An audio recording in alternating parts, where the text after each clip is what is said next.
This poor pregnant woman sat on the side of the road playing with her 3 children. One of her sons was the only child who could carry on the family line. Unexpectedly, Insuk wasn't paying attention, and her son, who was playing, suddenly ran into the street and was hit by an oncoming truck and killed. However, her evil mother-in-law, who was at home enjoying her life and didn't help take care of the children, blamed Insuk for the death of her grandson. Insuk, with her 3 daughters, knelt on the cold fish, enduring all the pain. After 30 years of hard work, Insuk became a well-known TV shopping host. She was a popular host who sold clothes live on TV, and over the past 30 years, under Insuk's careful nurturing, all 3 daughters achieved success. The eldest daughter became a university professor. The second daughter is a PhD. The youngest daughter is a doctor at a prestigious hospital. Insuk called her daughters one by one. Today was their father's 60th birthday. She reminded her daughters to come back in time for the birthday party. Seeing that the daughters she had raised with great hardship had all achieved great things,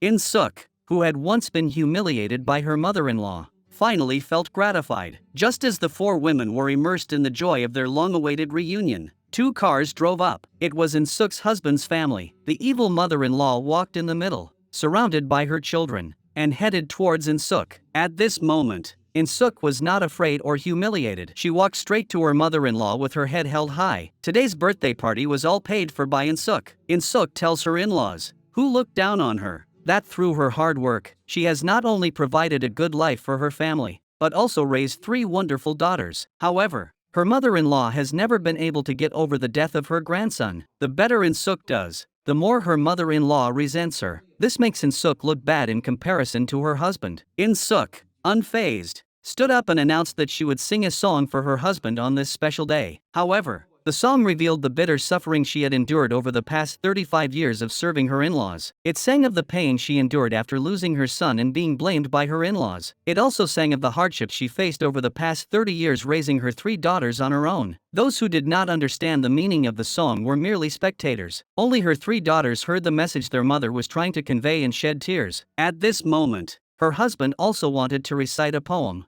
but Insuk stopped him. Seeing this, Sunja was extremely dissatisfied and scolded Insuk for daring to stop her beloved son from speaking. She also brought up the fact that Insuk had killed her grandson. The granddaughters took turns telling Sunja not to go too far. Their mothers had done nothing wrong back then. Sunja angrily rebuked Insuk for not educating her daughters properly. Insuk told her mother-in-law not to judge her daughters. She had endured 35 years of abuse and finally decided not to remain silent anymore. Insuk helped her husband organize his birthday party because she wanted to end this terrible marriage once and for all. She handed her husband the divorce agreement, which had already been signed and stamped. No one expected Insuk to ask for a divorce at her husband's birthday party. The in-laws didn't know why, but the 3 daughters understood perfectly well. The eldest daughter believed that her mother had endured 35 years of suffering and was now taking revenge now that she had the power to do so. Although the father had done nothing wrong on the surface, his mistake was that he had obeyed his mother's orders without question. When his wife was being abused by his mother, he had failed to be a good husband who could protect her. Faced with such a situation,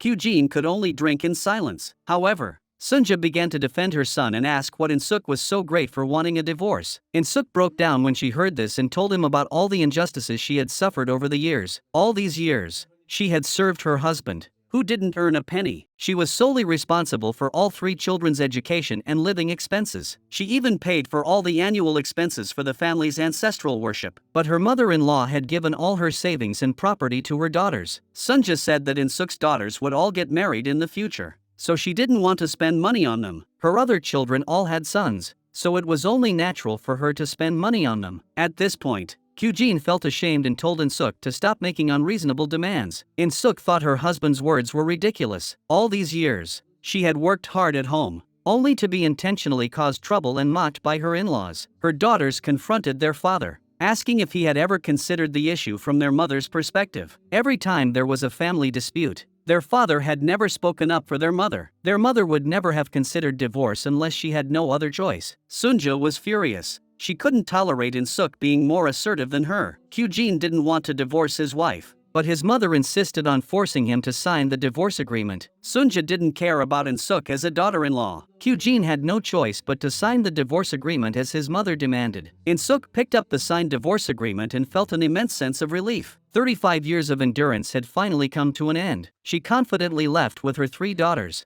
whom she had raised alone with great difficulty, and departed proudly. Her 3 loving daughters are worried that something might happen to Insuk and come to comfort her. Insuk is so happy that she has finally escaped the marriage she endured for 35 years that she feels like she could fly. She even comforts her daughters, telling them not to worry about their father. With such a powerful grandmother, their father will not be harmed. Insuk urges her 3 daughters not to let her affairs affect their lives. The more Sunja thought about it, the angrier she became, and she lay down on the floor in pain. The daughter-in-law she had bullied for 35 years now dared to insult her son. Sunja now had to restore her son's dignity. At this moment, Insuk was sitting leisurely on the sofa, drinking coffee and feeling very comfortable. She was excited at the thought that she would no longer have to busy herself every day serving her hateful in-laws. Unexpectedly, Sunja arrives at the door with her 2 sons. However, Insuk has changed the password so that her mother-in-law and her family cannot enter. Sunja can only stand outside the door and vent her anger. Insuk hears the noise outside and tells her husband through the video that this house is now hers and has nothing to do with them. Sunja stands outside the door and says that this is her son's house and tells Insuk to open the door quickly. Insuk replied that she had bought the house. Hearing this,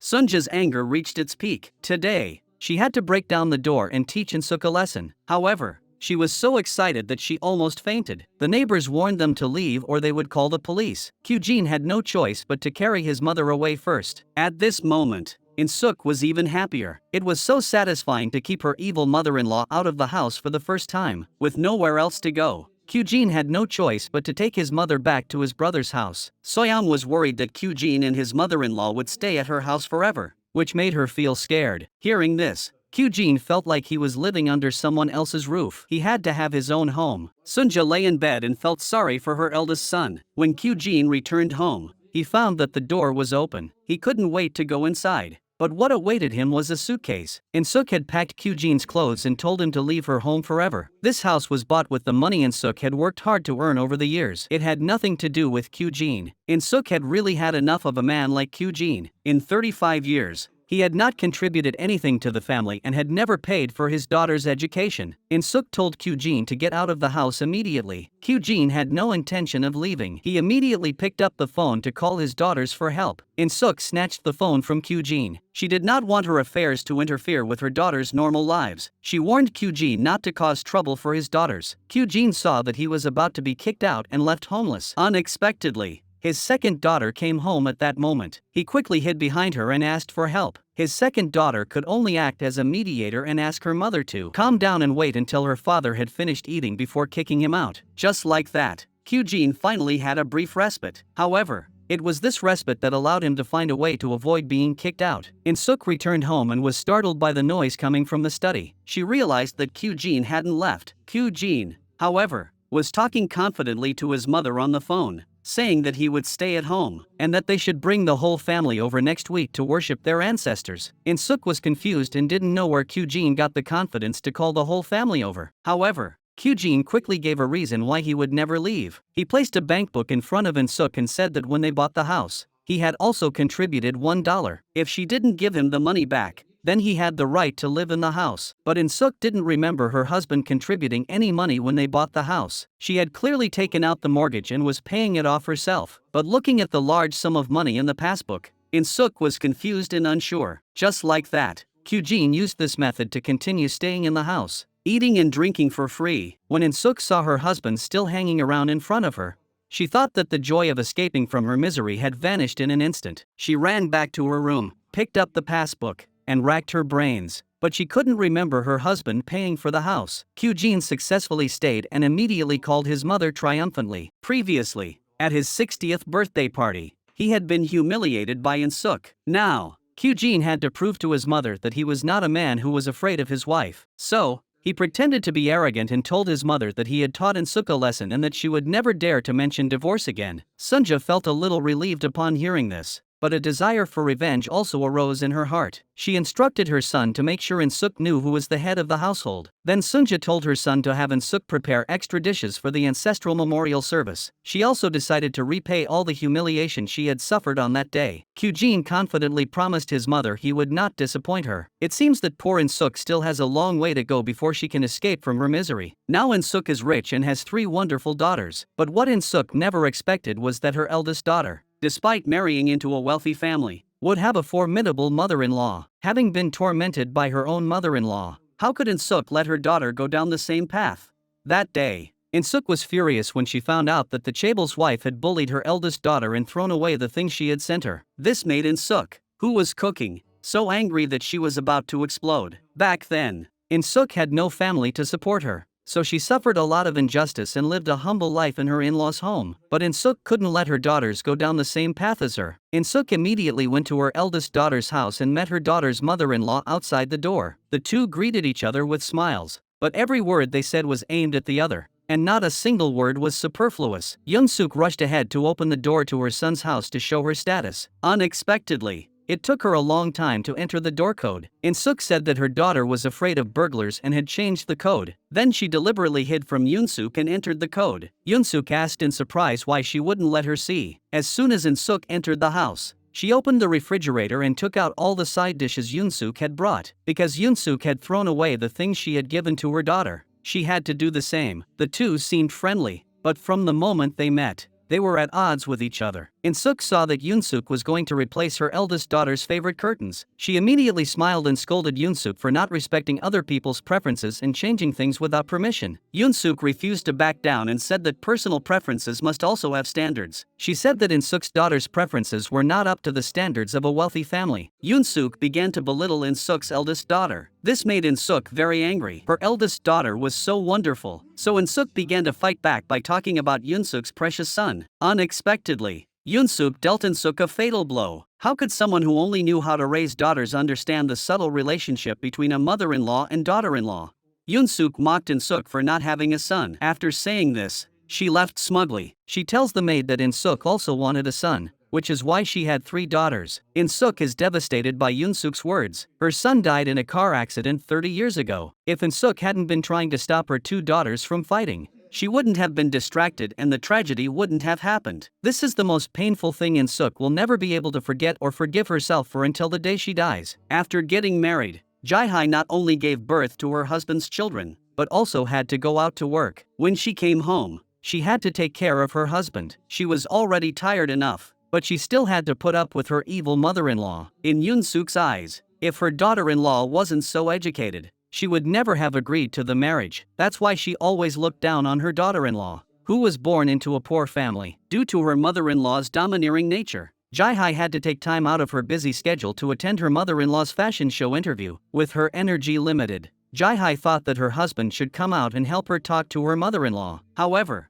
her husband thought that Jaihai should talk to her mother-in-law herself and not bother him. Jaihai was extremely disappointed in her husband. She really didn't want to attend her mother-in-law's interview. However, her mother-in-law kept calling her and told her that she had to be there on time. With no support from her in-laws, Jaihai had no choice but to accept everything. On her way there, Jaihai even went out of her way to bring her daughter along. Meanwhile, her husband and his family were sitting comfortably at home being interviewed. When the journalist asked about Jaihai's mother, Jaeho praised his mother-in-law as a hardworking and down-to-earth TV shopping host. This comment brought Jaihai some comfort. Unexpectedly, Yunsuk said that Jaihai's father was a very lazy man, and that Jaihai's mother had had a very hard life over the years. Yunsuk said that Jaihai was lucky to have become their daughter-in-law and to have a good job. Jaihai was very angry when she heard this. After the interview, she immediately ran to the kitchen to drink some water and calm herself down. Unexpectedly, her mother-in-law came over and wouldn't let her go. She asked Jaihai why she was so reluctant to participate in the interview. Jaihai said that she was very busy at work. Her mother-in-law directly told her to quit her job. What was so great about being a professor? Yunsuk even rudely told Jaihai that the reason why a girl from a poor family like her was able to marry into such a wealthy family was not because Jaihai was smart or because she was a professor, but because she was poor. Because poor people can make her feel comfortable and are easier to control. To put it bluntly, poor people are easy to bully. Yunsuk didn't forget to criticize Jaihai's mother, saying that she was also a woman who couldn't see her own status and thought she was better than others. Jaihai warned her mother-in-law not to say that her mother said she could. Yunsuk said that since she had already said it, she had to finish what she wanted to say. Jaihai endured endless humiliation, but she had no room to fight back. This is the sadness that comes with a marriage between 2 people from different social classes. Just then, her mother called. With tears in her eyes, Jaihai tried her best to make her voice sound normal. However, Insuk loved her three daughters very much. She could tell from her eldest daughter's voice that something was wrong. There was a hint of sadness in her voice. Insuk knew immediately that her daughter was being bullied by her mother-in-law again. Jae-hai kept apologizing to her mother. She even told her mother that she had sacrificed so much for her and her sisters over the years. She felt guilty for not being able to repay her mother. Insuk was already very happy that her daughter had become a professor. Jae-hai didn't want her mother, who had worked so hard all her life, to worry about her again. She didn't tell her mother about what was happening to her. After hanging up the phone, Jae-hai cried and called out for her mother. In the middle of the night, Insuk couldn't help but pick up the phone again to ask her eldest daughter if anything unpleasant had happened. Her three daughters were everything to Insuk. She would never allow anyone to bully the daughters she had raised with such hardship. Seeing that her daughter wouldn't tell her the truth, Insuk could only encourage her. She told her daughter to come home immediately if she was treated unfairly by her in-laws. At this point, Jae-hai asked her mother if she had decided to live with her father. Insuk told her daughter that she had divorced and could not go back to that life. As she was talking, she remembered that the day after tomorrow was the anniversary of her father-in-law's death, so she deliberately ran out and spoke loudly to Jae-hai. Qene, who was sleeping in the study, heard Insuk talking about the anniversary of her father's death and quickly pressed his ear against the door to eavesdrop. Outside, Insuk pretended to be very sad. Although they were divorced, they had held memorial services for her late father-in-law for more than 30 years. How could she just not do it?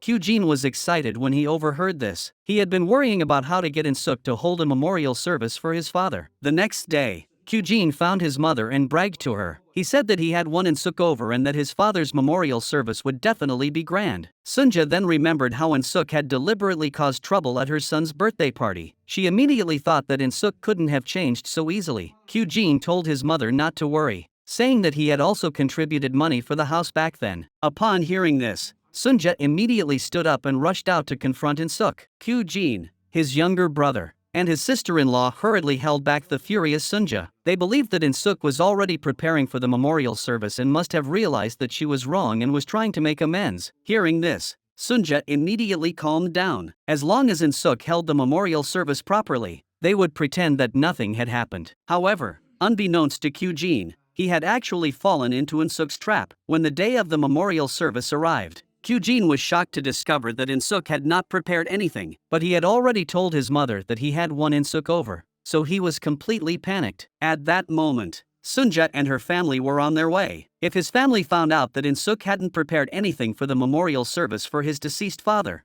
Qene would not only lose face, but he would also be unable to face his mother. Qene quickly called Insuk and asked her why she wasn't at home preparing for the memorial service. Insuk told him directly that his father's memorial service had nothing to do with her and hung up without hesitation. With no other choice, Qene could only hope that his three daughters would hurry home to prepare for the memorial service. Unexpectedly, his three daughters were all busy and couldn't get away at that moment. In desperation, Qene wanted the memorial service for his father to proceed normally and also wanted to maintain his dignity as a man. He had no choice but to get started himself before his mother and the others arrived. However, Qene, who had never done housework before, had no idea what to prepare for the memorial service. He went to the supermarket and bought a bunch of things that his father liked to eat when he was alive. Fortunately, a man who was good at housekeeping knew what Qene needed. Not only did he tell Qene what to buy for the memorial service, he also told him how to prepare the ingredients. Qene pretended that he was running errands for his wife, but he started taking notes on how to prepare the ingredients. When he started cooking at home, the kitchen became a battlefield. What seemed like a simple ritual turned out to be so difficult. However, when Insuk returned, she did not give Qene any help. She looked gloatingly at Qene, who was busy cooking while exercising. In the end, Qene made a table full of terrible dishes for his deceased father. Just as Qene was preparing the last dish, his father's favorite, his mother arrived at the door. Qene urgently told Insuk not to open the door, but Insuk's intention was to let her mother-in-law and her family see the situation, so she quickly opened the door. Qene was busy and flustered, and his mother looked shocked. Sunja looked at the unsightly ritual food on the table and was furious. At this moment, Insuk was even more gloating. She wanted to use this method to take revenge on her evil mother-in-law. However, Sunja was already full of anger towards Insuk. Today, Insuk had caused such a scene on her husband's death anniversary. Sunja vowed to make Insuk pay a heavy price today. Insuk was not afraid at all and said that she had already drawn a line with the screen. She told her evil mother-in-law not to make a loud noise and disturb the neighbors. This made Sunja completely enraged. She immediately tried to hit Insuk but was pulled back by her children. Sunja's family still thought that Insuk had to help with the memorial service. For the past 30 years,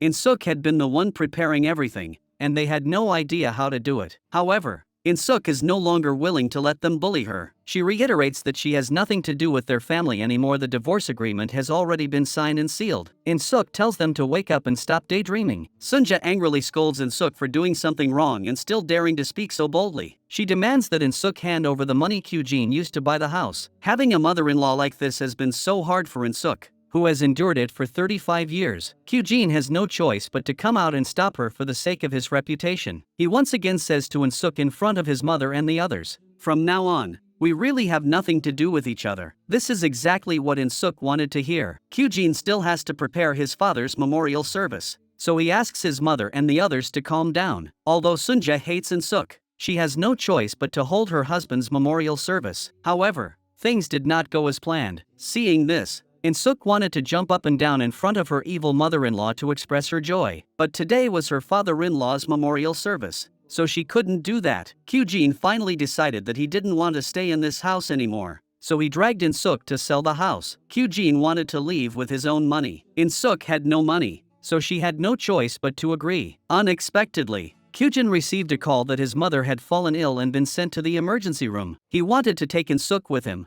but Insuk had no intention of caring about the evil mother-in-law who had tormented her for 35 years. Qene could only cry out in grief for his mother and rush to the hospital, because Insuk did not visit her mother-in-law.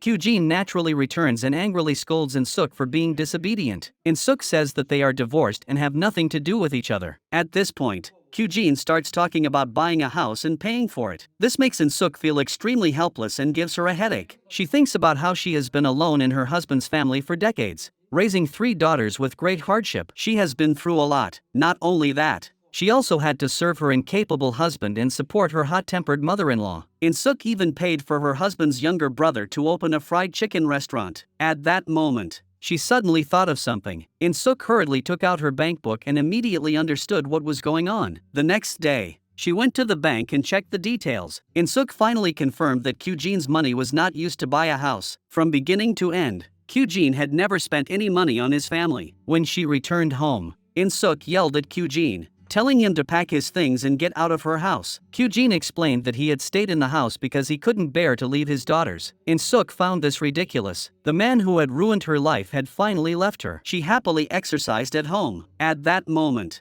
Qgene suddenly ran back into the house and locked the door. Qgene had nowhere to go, so he had no choice but to continue living in this house. Insuk, who had just been so happy, suddenly became sad again. Qgene demanded that Insuk lend him 1 million won before he would leave. Insuk felt that she had earned every penny with her own blood and sweat, so why should she give it to him?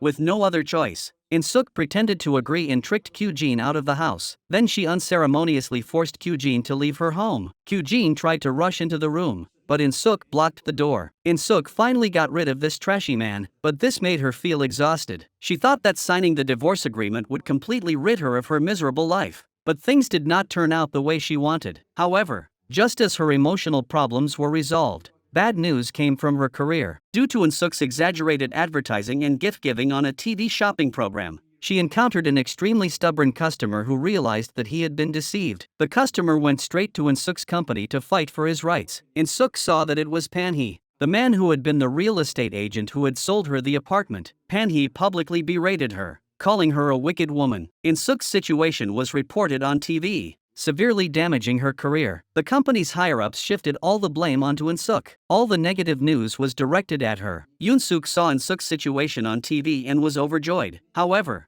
Jaihai's husband was also a mama's boy. Whatever made his mother happy made him happy too. Not only did Jaeho not come to comfort his wife, he was also bloating. He was worried that Jaihai's mother's situation would affect his company's stock price. Jaihai was very disappointed in her husband's behavior. Jaeho said that his mother-in-law's situation must not affect him. Jaihai was speechless at her husband's behavior. That night, under extreme mental stress, Insuk had another recurring nightmare that she had been having for decades. The scene of her son's tragic death right before her eyes reappeared in her dream. This was a pain that Insuk would never forget for the rest of her life. Insuk's screams attracted her two daughters. They anxiously asked their mother what was wrong. Insuk didn't want her negative emotions to affect her two daughters. She told them that she was fine and that she had just had a nightmare, and told them to go back to bed. After her daughters left, Insuk's grief overwhelmed her once again. The tragic death of her son was the greatest pain of her life. However, losing her TV shopping career was also a great pain for Insuk. Without this career, how would she have been able to send her three daughters to school and achieve what she had today? Only when women have their own careers do they have a voice. What goes around comes around. Insuk's mother-in-law, who used to be so arrogant, now has Alzheimer's disease. Now she doesn't even recognize her own beloved sons. Sunja's eldest son, who is already 60 years old, is treated as her husband who died decades ago. She even treats her beloved daughter-in-law as a bad woman who seduced her husband. Sunja angrily grabs her daughter-in-law's hair and beats her up. Now, Suehua is also afraid of her mother-in-law, who already has a violent temper. She must get Qene and her husband to take this mentally ill mother-in-law away from their home. Unexpectedly, when her mother-in-law wakes up after resting for a while, she recognizes her two sons. Just when Qene thought that his mother's condition was just a false alarm, he discovered that his mother's memory was stuck 35 years ago. Now Sunja was clamoring to see her new daughter-in-law. She even pulled Qene to go and taste the food his new daughter-in-law had cooked. This made Qene feel helpless. He had already been kicked out of the house by Insuk, but Qene was afraid that it would upset his mother, so he didn't dare say anything. With no other choice,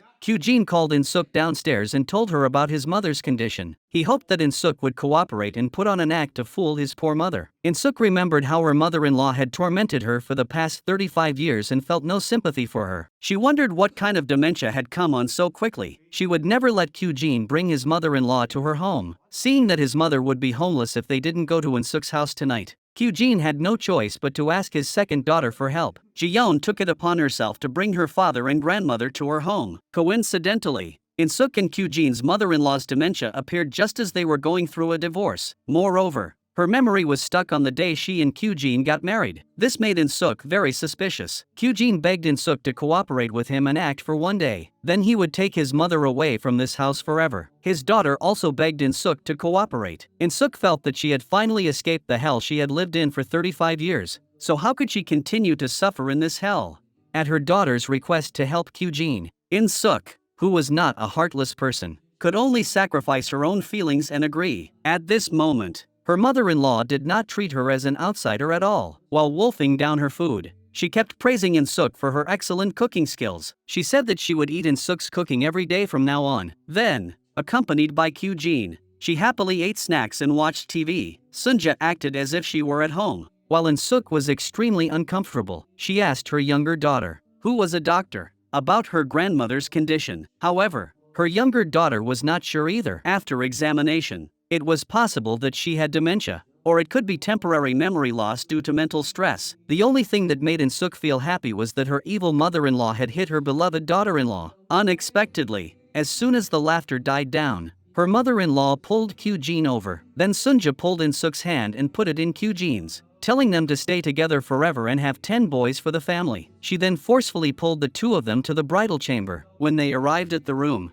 Insuk felt helpless and didn't know what to do. They were already divorced, yet she was forcing her to sleep with her ex-husband. Qene kept signaling to Insuk to continue acting in front of his mother. Insuk thought that as long as she acted out this scene, she would never have to see Qene's family again, so she had no choice but to continue acting. After her mother-in-law left, she kicked Qene off the bed onto the floor. Sunja seemed to sense that if she didn't come, her son might sleep on the floor. She brought her own bedding and lied that her room was too cold and she would sleep with them tonight. Qene had no choice but to hold the reluctant Insuk tightly and pretend to be in love. Personally, I don't think Sunja has dementia at all. She was deliberately using underhanded tactics to prevent her son from divorcing Insuk. Insuk, in Qene's arms, felt completely uncomfortable and looked as though she had lost all will to live. That day, Jaihai and her husband got into an argument over washing the dishes. In the middle of the night, they called their mothers over. Insuk believed that it was normal for men to do some housework at home. Yunsuk, however, did not agree. Her son was the heir to the family fortune. How could he do housework at home?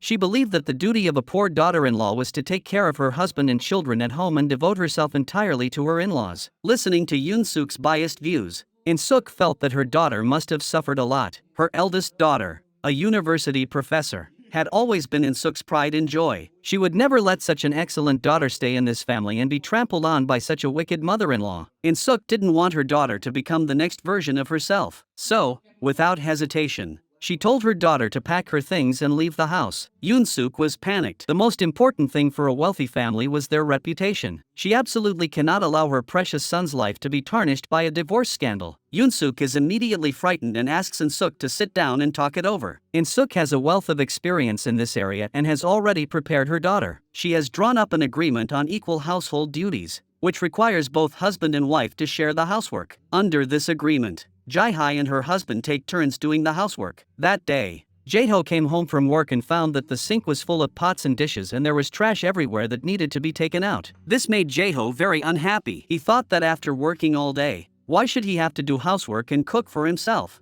Shouldn't his home be clean and tidy with a hot meal waiting for him when he came home after getting married? Faced with her husband's accusations, Jae-hai had no choice but to take out the signed agreement to refute him. Jae-ho immediately asked why they got married if that was the case. Jae-hai asked him if he married her to do housework. Then she took out the agreement again and brought up the matter. Seeing this, Jae-ho could only leave in anger. Jae-hai looked at the agreement again and was very grateful to her mother for what she had done for her. Jae-ho began to complain to his mother, asking her why she had signed the agreement, causing him to be bullied by his wife at home. He wanted to go back to live with his mother. Yunsuk was very angry when she heard that her beloved son was being bullied because of that agreement. She assured her son that she would take care of it. Early the next morning, Yunsuk arrived at her son's house. As soon as she entered the door, she saw her beloved son living like a dog, eating instant noodles and sleeping on the sofa. The house was a mess, with housework that needed to be done everywhere. Yunsuk suppressed her anger and asked Jae-hai to bring out the distribution agreement that she had signed. She told Jae-hai to destroy the agreement immediately. Jae-ho asked his mother what would happen if his mother-in-law found out. The agreement was Jae-hai's guarantee of dignity in this family, so she would never tear it up. However, Yunsuk already had a way to counteract this. With just one phone call, she could destroy Insuk's career and Ji-yeon's career at her own company. Thanks to Yunsuk, Insuk had resolved the previous crisis and even gained a higher position. Yunsuk used this to threaten Jae-hai into tearing up the agreement. Considering her mother and sister's careers, Jae-hai had no choice but to tear up the agreement that guaranteed her dignity and comply with her mother-in-law's demands. Yunsuk and her son smiled smugly when they saw Jae-hai tear up the agreement. However, without the agreement to restrain her, Yunsuk quickly began to order Jae-hai to do all the housework. She refused to allow Jae-hai to hire a nanny. Yunsuk's intention was to force Jae-hai to give up her career and become a full-time housewife. Jae-hai, feeling helpless, had no choice but to endure all the humiliation. But she was absolutely determined not to give up her career and become a housewife. However, when she finished her chores and arrived at school, she found that the large classroom was empty except for one student. It turned out that Yunsuk had called the school and said that Jae-hai had something to do and wouldn't be coming today. Jae-hai was very disappointed, but unexpectedly, there was a student waiting for her. Jae-hai felt greatly relieved and picked up the chalk to start her class as usual. At the same time, Insuk had no idea that the agreement she had made with her eldest daughter had been torn up. She was extremely troubled by her evil mother-in-law who was staying at her house. Her mother-in-law had secretly opened Insuk's wardrobe and found so many expensive bags and clothes inside. The angry mother-in-law directly hit Insuk and scolded her for not doing housework and running out to spend money. Insuk really wanted to kick her evil mother-in-law out of her house. These were all things she had bought with her own money. What did they have to do with her? Insuk ran out to complain to Qene. Your mother is senile. How can she still bully me like she used to? Your mother said that I extorted money from you and ran away to spend it recklessly. She even hit me, just like she used to. Unexpectedly, as soon as she finished speaking, Sunja came out with a smile on her face, completely forgetting what had just happened. Sunja treated Insuk like an angel and even said that she would do all the housework. Qene angrily rebukes Insuk, saying that she is being too harsh. His mother is so kind. How could she do that? When Insuk and Qene are getting ready to go to work, Sunja forces their hands together. But Insuk never expected that as soon as she left her mother-in-law, she would return to her normal self. Sunja takes advantage of her daughter-in-law's absence to rummage through her designer clothes. She stands in front of the mirror and compares them to her own clothes. In the blink of an eye, Sunja puts on the clothes that her daughter-in-law doesn't want to wear and cooks in the kitchen. She doesn't want her useless son to grow old without anyone to take care of him, so she pretends to be senile in the hope that her son and Insuk will get back together. She and her son have even decided to live in this house until the end of time. Insuk returns just in time to hear what they have just said and is furious. When she saw her mother-in-law wearing her expensive clothes, she was even more furious. Unexpectedly, the mother and son acted as if nothing had happened and continued eating with a shameless look on their faces. Qene felt that Insuk would affect his mother's dementia and chased her into the room to scold her. Insuk was speechless. This was her home. They lived in her house, ate the food she bought, and even wore her expensive clothes without her permission. Insuk asked Qene what right he had to scold her for her unhappy behavior. However, Qene gave a reasonable explanation. It was because Insuk had insisted on divorce and ruined his father's memorial service, which was too much for his mother to bear, that she had developed dementia. This once again left Insuk speechless. What had she done wrong? Why did she have to take responsibility? Insuk has endured 35 years of unhappy marriage, and now she has to continue to suffer, while her eldest daughter is also having a hard time. Since Jihai was forced to tear up the housework distribution agreement, she has had to do all the housework, including picking up the children, by herself. Jaeho doesn't care at all and is only concerned with living a good life for himself. Even when the children have a fever, he ignores them and leaves everything to Jihai, who is exhausted from a hard day's work. Jaeho makes his wife feel wronged, so she goes to his mother to argue. Jiyeon looks at her sister, who used to live like a princess but now lives like a nanny, and feels afraid of marriage. She says that even if she gets married, she must have absolute authority in her husband's family. Jihai returns home with her daughter, who has just had a shot, and is startled by her mother-in-law, who comes out suddenly. She never imagined that her mother-in-law would still be in her home at such a late hour. However, Yunsuk is not here to help Jihai take care of the children or do housework. She is here to supervise Jihai, who not only has to do all the housework, but also has to follow her to learn how to cook. Yunsuk shamelessly says that Jihai should feel lucky to have a mother-in-law like her. Exhausted, Jihai feels that life is meaningless. At the same time, Insuk continued to sleep with Qene and couldn't sleep. She immediately got up and went to the living room to lament her sad life. Just then, she suddenly remembered some of the conversation she had overheard between her mother-in-law and Qene when she came home that afternoon. Insuk wondered why her mother-in-law's memory was stuck 35 years ago and why she remembered what happened last year. She immediately realized that her hateful mother-in-law was acting. Everything was a lie. Insuk knew that exposing her directly would not drive her mother-in-law out of her home, but would only make things worse. So Insuk decided to use other methods to get her mother-in-law to leave. She deliberately came in front of her mother-in-law and said things she didn't mean. Insuk put all the torment and bullying her mother-in-law had subjected her to over the years out of her mind. She thanked her mother-in-law, saying that if it weren't for her, she would have had to bear the pain of losing her son alone all these years. Now that her mother-in-law had forgotten everything, she would have to bear all the pain of killing her son by herself. Insuk said that she was an unfilial daughter-in-law who couldn't take good care of her mother-in-law. Sunja and Qene couldn't sleep and heard everything. Insuk's heartfelt confession made the two of them cry. Sunja, in particular, still remembered how Insuk had borrowed money from her 20 years ago so that her 3 daughters could live a good life. But she favored her son and refused to give a penny to her 3 granddaughters. Insuk had no choice but to kneel in the rain with her 3 daughters and beg. But it was still useless. Sunja now thinks that she was indeed too harsh on Insuk and her 3 granddaughters back then. Insuk's words actually awakened her mother-in-law's conscience. The next day, Sunja did not say goodbye to Insuk and took her son back to the countryside. This finally made Insuk feel relieved. The 2 daughters were shocked. How did their mother know that their grandmother was pretending to have dementia? Actually, the youngest daughter, who was a doctor, had known all along, but she didn't tell her mother. That day, Yunsuk had nothing to do, so she decided to cause trouble for her daughter-in-law again. She walked into the office and threw all of her daughter-in-law's documents on the floor. Jihai didn't understand why her mother-in-law was doing this. Yunsuk scolded Jihai for being too focused on her work and writing papers instead of taking care of the family. She demanded that Jihai delete all her papers immediately. Yunsuk believed that once Jihai deleted the papers, she could fully dedicate herself to the family. These papers were the result of years of hard work for Jihai to pursue her dreams at Yale University. How could she just delete them?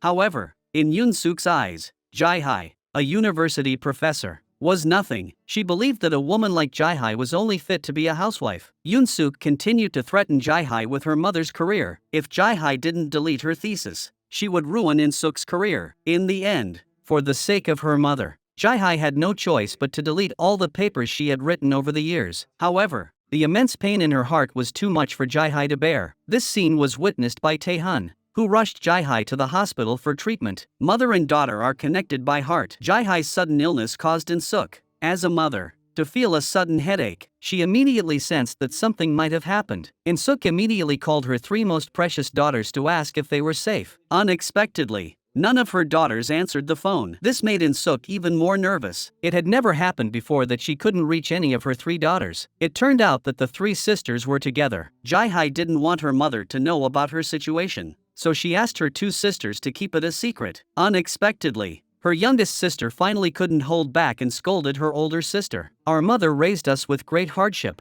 not so that her daughters would suffer outside. You've hidden all the mistreatment you've suffered at your in-laws' house from our mother. Do you think that's being good to her? Our mother is a woman of dignity." Ji-yeon felt that her younger sister's scolding was a bit excessive. Jae-hye had endured so much hardship to take care of her two younger sisters for their mother. The money for the youngest sister's university tuition had been painstakingly saved by Jae-hye to help their mother. Ji-yeon scolded her younger sister, saying she had no right to scold her older sister. The older sister is the person who cares most about their mother in this world. Ji-yeon now understands her sister's feelings better than anyone else. Seeing that the two sisters were about to continue arguing, Jae-hye quickly intervened. Now is not the time to argue. The most important thing is to ensure that their mother's TV shopping program goes smoothly tomorrow. Ji-yeon told her sister to take good care of herself under her younger sister's care. She also reminded her younger sister not to tell their mother about her sister's hospitalization. This kind of atmosphere between sisters is something only children can never experience. But some things can't be kept secret no matter how hard you try, because Jae-hye was hospitalized. Her daughter had to sleep with her grandparents. Mina missed her mother so much that she called her grandmother and asked her to take her to see her mother. It was only then that Insuk learned from her granddaughter that her eldest daughter was sick and hospitalized. Insuk immediately called her younger daughter. She asked about her eldest daughter's condition. Jimin dared not tell her mother the truth and could only say that her sister had acute gastroenteritis and was hospitalized for treatment. The next day, Insuk rushed to the hospital to visit her eldest daughter. To her surprise, Yunsuk had already arrived at Jae-hye's side. Yunsuk scolded Jae-hye for using illness as an excuse to stay in the hospital instead of going home to do housework and take care of the children. She even suspected that Jae-hye was intentionally hiding in the hospital to secretly write her thesis. Yunsuk believed that Insuk must have instigated Jae-hye to do this. Jae-hye hurriedly explained that she was hospitalized due to acute gastroenteritis. Yunsuk continued to scold Jae-hye relentlessly. Meanwhile, Insuk, who was outside, heard everything. Insuk could no longer tolerate it and burst into the room. Not only did she now know that the housework agreement she had made for Jae-hye had been torn up, she also knew that her daughter had been forced to delete the paper she had worked so hard on. Insuk also knew that her precious daughter had been treated so badly by her mother-in-law. Although Insuk's TV shopping business had been revived with Yunsuk's help, Insuk felt that it was nothing compared to her daughter. Jae-hye was suffering such a tragic fate all because of her mother. Insuk had always been a rock for her daughters. She told her daughter directly to rewrite the household chores agreement. She didn't have to do any housework now. She should focus all her energy on writing her thesis and achieving her dreams. Then Insuk began to scold Yunsuk without mercy, telling her not to think that having money made her great. She directly said that the clothes Yunsuk designed were trash. Finally, Insuk took out the button-covered dress that her mother-in-law was wearing. It turned out that this button-covered dress was Yunsuk's pride and joy. Insuk told Yunsuk that even her mother-in-law found it uncomfortable to wear. With clothes of this quality, she wouldn't know how to advertise them on TV shopping. Insuk belittled Yunsuk, the wife of a chaebol, saying she was worthless. After Yunsuk left, Insuk solemnly told her three daughters, "You are the only reason I live in this world. Don't let others bully you because of me. If you feel wronged,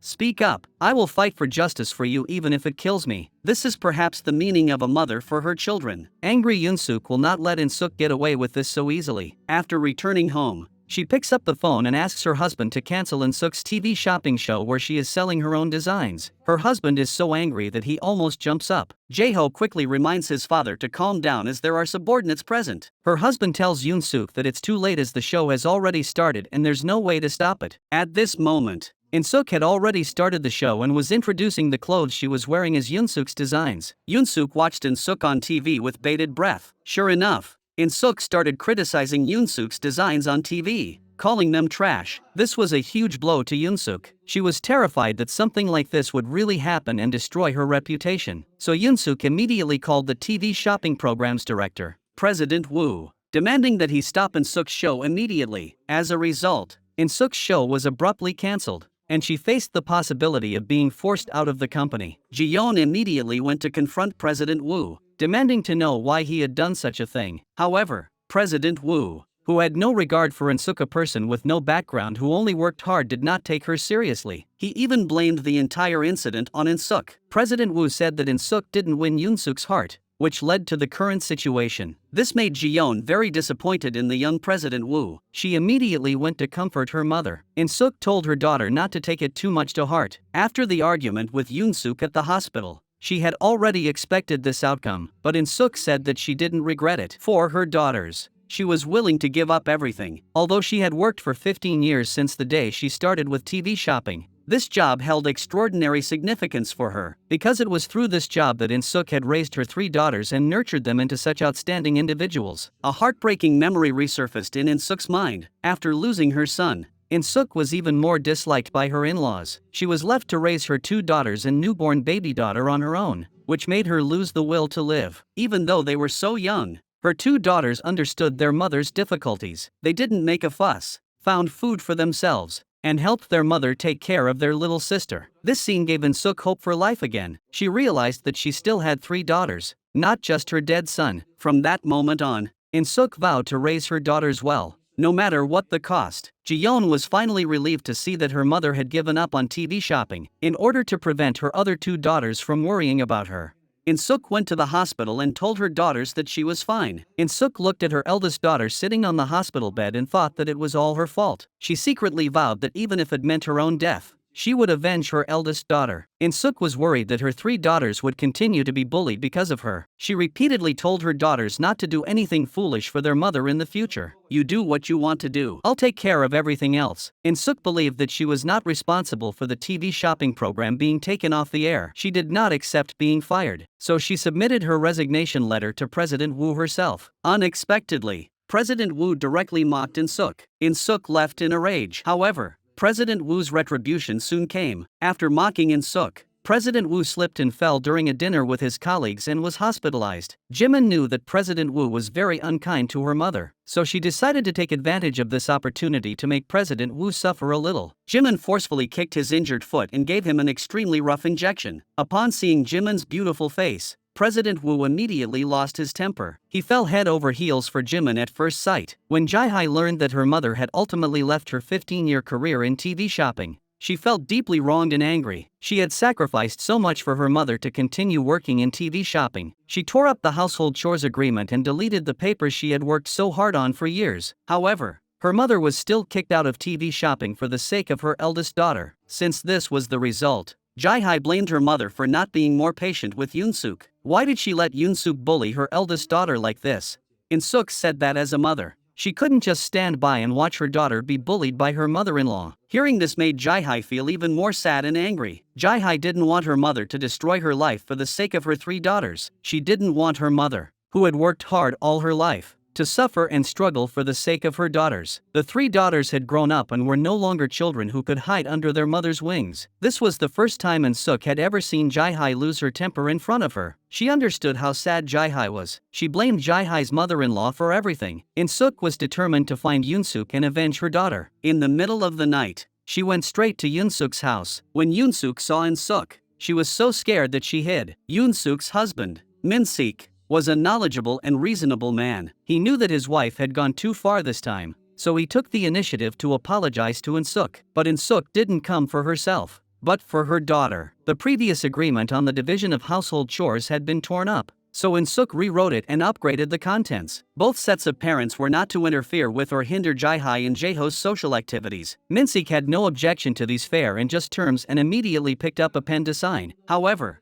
Yunsuk, who was hiding, did not want her son to be bound by the agreement and do housework. She hurriedly ran out to stop him, but it was too late. Insuk had achieved her goal and didn't want to say a word to Yunsuk. She picked up the agreement and left. Seeing the new agreement taken away, Yunsuk felt that everything she had done for her son had come to nothing. At the same time, without the agreement and interference from others. Jaeho and Jaehai's feelings for each other were rapidly growing. The couple drank wine and began to talk about their feelings. Jaeho began to understand how tiring it was for Jaehai to work, take care of the children, and do housework as a woman. He promised Jaehai that he would be a good husband from now on. This was the kind of marriage and emotional life Jaehai had always wanted. But just as the two were about to make a great contribution to humanity, Insuk suddenly came in the middle of the night with the newly signed treaty and walked straight in. Jaeho was at home, which surprised Insuk greatly. Usually, when Insuk came, Jaeho was almost always at his parents' villa. She immediately took out the new agreement. Insuk had gone to great lengths to ensure that Jaehai wouldn't be mistreated or wronged by her in-laws. With this agreement,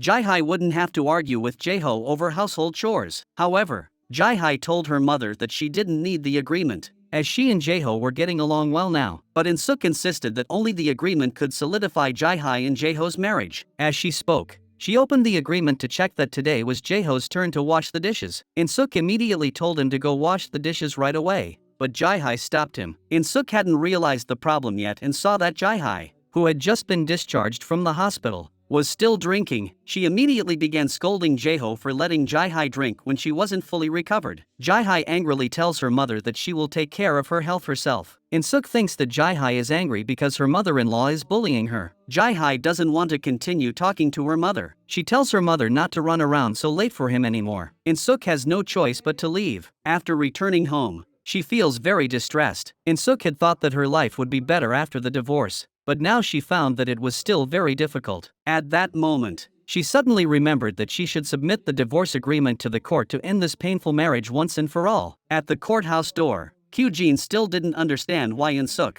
at her age, wanted to get a divorce. Hearing this, Insuk thought back to the painful days she had spent living with her in-laws. All of this was because of Qene. What Insuk couldn't let go of was that she blamed herself for her son's tragic death. Her mother-in-law and husband didn't care about their child, leaving her alone with a big belly and 3 children to take care of. What's more, when her son was pronounced dead at the hospital, Qene didn't ask the doctor to try to save him and just gave up. If Insuk hadn't been so shocked that she was sent to the delivery room, she would have insisted that the doctor perform CPR on her son who had just died. Although she has now filed for divorce, Insuk is still very depressed. On this day, thinking that Jaehai was busy at work, Insuk took her grandson home from school without telling her. Jaehai was indeed very busy at work and did not check her phone. This incident once again triggered a conflict between Jaehai and her mother-in-law. Jaehai felt extremely helpless about her mother's behavior. She began to complain about why her mother always interfered in her life. Jaehai tells her mother again that she will take care of her own affairs in the future. She asks her mother to hand her daughter over to her mother-in-law. Insuk thinks that Jaehai is being bullied by her mother-in-law. This makes Jaehai feel helpless again. She hopes that her mother will not be so quick to judge and try to be a little more tolerant. Insuk is a little worried about the change in her eldest daughter. She immediately calls her second daughter to ask if she knows what is going on. Jiyeon just tells her mother that Jaehai must be under a lot of pressure from her mother-in-law lately. Insuk is relieved to hear that as long as she doesn't hate her, so she asks Jiyeon to bring Jaehai over for dinner that night. Jiyeon finds her sister and asks her why she has been so unfriendly to their mother lately. Jaehai explains that she knows her mother is only looking out for her best interests, but she has lived under her mother's wing her entire life. Everything had been arranged by her mother, even her marriage, which she had entered into at her mother's behest. Now she wanted to try living without anyone controlling her. She wanted to experience what it felt like to be in a passionate love affair. Jiyeon followed her mother's instructions and brought her sister home for dinner. The mother and daughter did not hold a grudge against each other over what had happened earlier. Insuk tried her best to cheer Jaehai up, but just as Jaehai was getting ready to stay home with her mother that night to talk and share her feelings,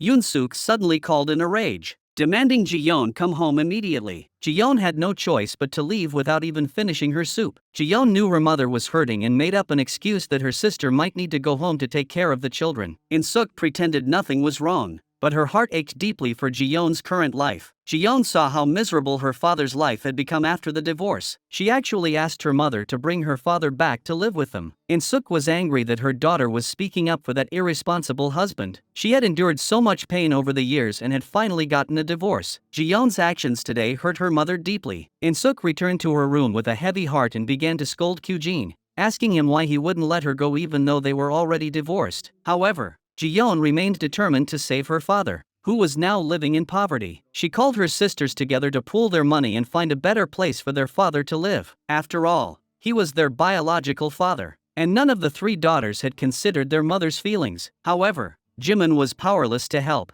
as her entire salary was now handed over to her mother. At this point, Jimin believed it was time for Jae-hai, the wealthy daughter-in-law, to step in. However, Jae-hai also had a worried look on her face. The money in her hands was also tightly controlled by her evil mother-in-law. Yunsuk was worried that her poor daughter-in-law would give all the money to her parents. Upon hearing this, Jimin complained to her sister. At that time, the family had spent a lot of money to get her sister married into a wealthy family. In the end, her sister still had no status in her in-laws' family and was causing her mother to suffer. Jimin's words made Jae-hai feel ashamed and heartbroken. Jae-hai could only say that it was all her fault and that she would find a way to get the money, then left. Ji-yeon scolded her sister for being too harsh on her sister, but Jimin thought that it was the truth. She stopped talking to Ji-yeon and left angrily. Insuk thought back to what Ji-yeon had said during the day and felt very wronged. Just then, Jimin called. Jimin was the youngest child and had been raised entirely by her mother. She told her mother about her meeting with her sisters. Insuk felt even more distressed upon learning of her daughter's plans. Fortunately, Jimin said that she would stand by her mother's side and not give her father any money. Insuk felt a little better after hearing this. Recently, her eldest daughter had become cold towards her, which had been weighing heavily on Insuk's heart. Now her second daughter was arguing with her. Fortunately, her youngest daughter gave her some comfort and said that she would support her mother wholeheartedly. The next day, even though Insuk still seemed angry in front of Ji-yeon, she lovingly told Ji-yeon not to worry about her father and not to let it affect her life. However, Ji-yeon did not listen to her mother and took all the money from her bank card and gave it to her father, who couldn't earn any money. When Insuk found out that Jae-hai was living with Yunsuk, she was shocked. She knew that if her daughter lived with her mother-in-law, she would be bullied. Insuk didn't want her daughter to follow in her footsteps. She had thought that Yunsuk, her cruel mother-in-law, had forced her daughter to make that decision, but after asking her daughter, she was shocked to find out that it was her daughter who had agreed to do so. This left Insuk completely baffled. Jae-hai knew very well that her mother-in-law always made things difficult for her. Why would she choose to live with her mother-in-law? Insuk immediately went to find Jae-hai to ask her about it. At that moment, she saw Ji-yeon leaving without eating breakfast. Insuk was worried about her daughter's health and asked her to eat the meal she had prepared before going to work. Ji-yeon knew that her mother was going to interfere in her sister's life again and immediately stopped her. She thought that her sister had her own ideas and that her mother shouldn't ask too many questions. Insuk said that she wouldn't ignore her children. She then rushes to Jae-hai's house, only to find that no one is home. Insuk has no choice but to call Jae-hai to ask her what is going on with her mother-in-law. Jae-hai pretends that the signal is bad and quickly hangs up, unable to find her daughter. Insuk has no choice but to look for her son-in-law. She blames Jae-ho for not stopping her. Jae-ho asks her to give him some face, saying that he is at work. Insuk can only say that she was too anxious and lost control of her emotions. Finally, Insuk hopes that if Jae-ho doesn't agree to live together, he must explain his reasons to his mother. Jae-ho can only reluctantly agree. However, it's not that Jae-ho didn't express his opposition to his mother. He even asked his father to help him. But his father knows that this is a troublesome matter and could cause him trouble if handled poorly. Min-sik tells his son that the problems in their family should be solved between the two of them, because Yunsuk was like a queen at home and had a lot of authority. Not only was her son afraid of her, even her husband didn't dare to easily touch that thorny rose. Jae-ho knew that if they lived together, he would be restricted by his mother, so he had always opposed it. Yunsuk immediately asked her husband and son what was going on and how they dared to ask about family matters. Min-sik immediately smiled at his wife and said that he was just accompanying his son. Insuk kept urging Jae-ho on the phone to come up with a solution as soon as possible. Jae-ho was also afraid of Insuk and could only whisper that he understood. Insuk met with her daughter shortly after. Jae-hai clearly told her mother that she had agreed to live together herself. Insuk didn't know why her daughter was doing this. Jae-hai finally revealed the reason why she was doing this. It turned out that Jae-hai wanted to completely integrate into her mother-in-law's family and stop hurting her mother. She no longer wanted to live under her mother's protection. Jae-hai said that no matter how difficult it was, she would try. She begged her mother not to interfere in her affairs anymore. She didn't want to be a sinner. Insuk felt very bad when she heard these words. Jae-hai had thought that her mother, who was currently unemployed, needed financial support to sustain her life. She decided to periodically transfer some money to her mother's account. However, saying this at this moment made Insuk immediately think that Jae-hai was looking down on her poor mother. Jae-hai hoped her mother wouldn't misunderstand that wasn't what she meant at all. Insuk was truly heartbroken. Since that was the case, she could only follow Jae-hai's wishes. In the end, she still told Jae-hai that she is now a mother of a daughter herself and that one day she will understand how she feels. Insuk is sad and sits down helplessly in a corner of the park. The pain she has endured in her in-laws' home for more than 30 years has made Insuk's life miserable. Everything she has done is to prevent her daughter from following in her tragic footsteps. In order to stop her daughter from being with her mother-in-law, Insuk even calls her divorced husband to help. Unexpectedly, the old man changed his mind at the last minute. Qene said that he supported his daughter's decision. Yunsuk promised that she would not make Jae-hai do housework or abuse her in the future. But in Insuk's eyes, Yunsuk's promise was the biggest lie in the world. Since that was the case, there was no need for Insuk to continue talking with Yunsuk. She pulled Jae-hai up and took her back to live with herself. When Yunsuk comes to her senses, Jae-hai will return to her husband. Jae-hai can only follow her mother's wishes. Insuk had once used this method to make Yunsuk submit, but to her surprise, Yunsuk agreed to let Insuk take Jae-hai back home. After returning home, Qene had a heated argument with Insuk over Jae-hai's situation. Qene believed that although Insuk had raised her eldest daughter to be outstanding, she had failed to teach her how to be a wife. Jae-hai only knew how to study and couldn't do housework, which was why she had so many problems after getting married. Insuk felt that even if Jae-hai knew how to do housework, she would definitely be bullied by her evil mother-in-law. Yunsuk. Qene was afraid that if things continued like this, his daughter would definitely get divorced. But Insuk was absolutely certain that Yunsuk would never dare to choose divorce, because there had never been a divorce in Yunsuk's family for generations. She told Qene not to worry about it. Meanwhile, Yunsuk's family was also in the midst of an argument. Jae-ho and his father were both worried that Yunsuk's behavior this time might really cause her to lose Jae-hai. The two began to persuade Yunsuk not to insist on continuing to live together. However, Yunsuk is determined to defy Insuk. She begins to regret choosing Jae-hai, a poor daughter-in-law. In the first place, this time, Yunsuk has made up her mind to make Jae-hai kneel and beg for forgiveness. Even if her son ends up divorcing, she is willing to accept the consequences. Yunsuk's words leave her husband and son dare not voice any opposition. Jae-hai was unable to handle her family affairs due to her mother's interference and is now forced to live apart from her husband and daughter, which makes her very sad. At this moment, Jimin, who does not understand the situation, blames his sister for not preparing well before the separation. Now Jae-hai is caught between her mother and mother-in-law and cannot be with her husband and daughter, which makes her feel extremely helpless and painful. Yunsuk even sends all of Jae-hai's luggage to Insuk. She even changed the door code to prevent Jae-hai from returning home. Jimin then began to blame her sister for allowing her mother-in-law to bully her and not fighting back. Jae-hai said that when she gets married, she will stand up to her mother-in-law and not follow her sister's example. Jimin immediately said that when she gets married, she will choose an orphan as her husband. Insuk helplessly stopped her two daughters from arguing and comforted Jae-hai, telling her not to worry. She was still convinced that Yunsuk was just doing this to force them to live together. She told Jae-hai to stay calm and live at home for a while, but Jae-hai couldn't help but feel worried when she saw her luggage that had been sent over. Jimin told her sister to hurry up and get a divorce and not to hold on to any illusions. Jae-hai was speechless when she heard her sister's words. Ji-yeon also told her sister to keep quiet and not to make her sister angry. Jae-ho was helpless when he found out that his mother had sent all of Jae-hai's things back. Not wanting a divorce,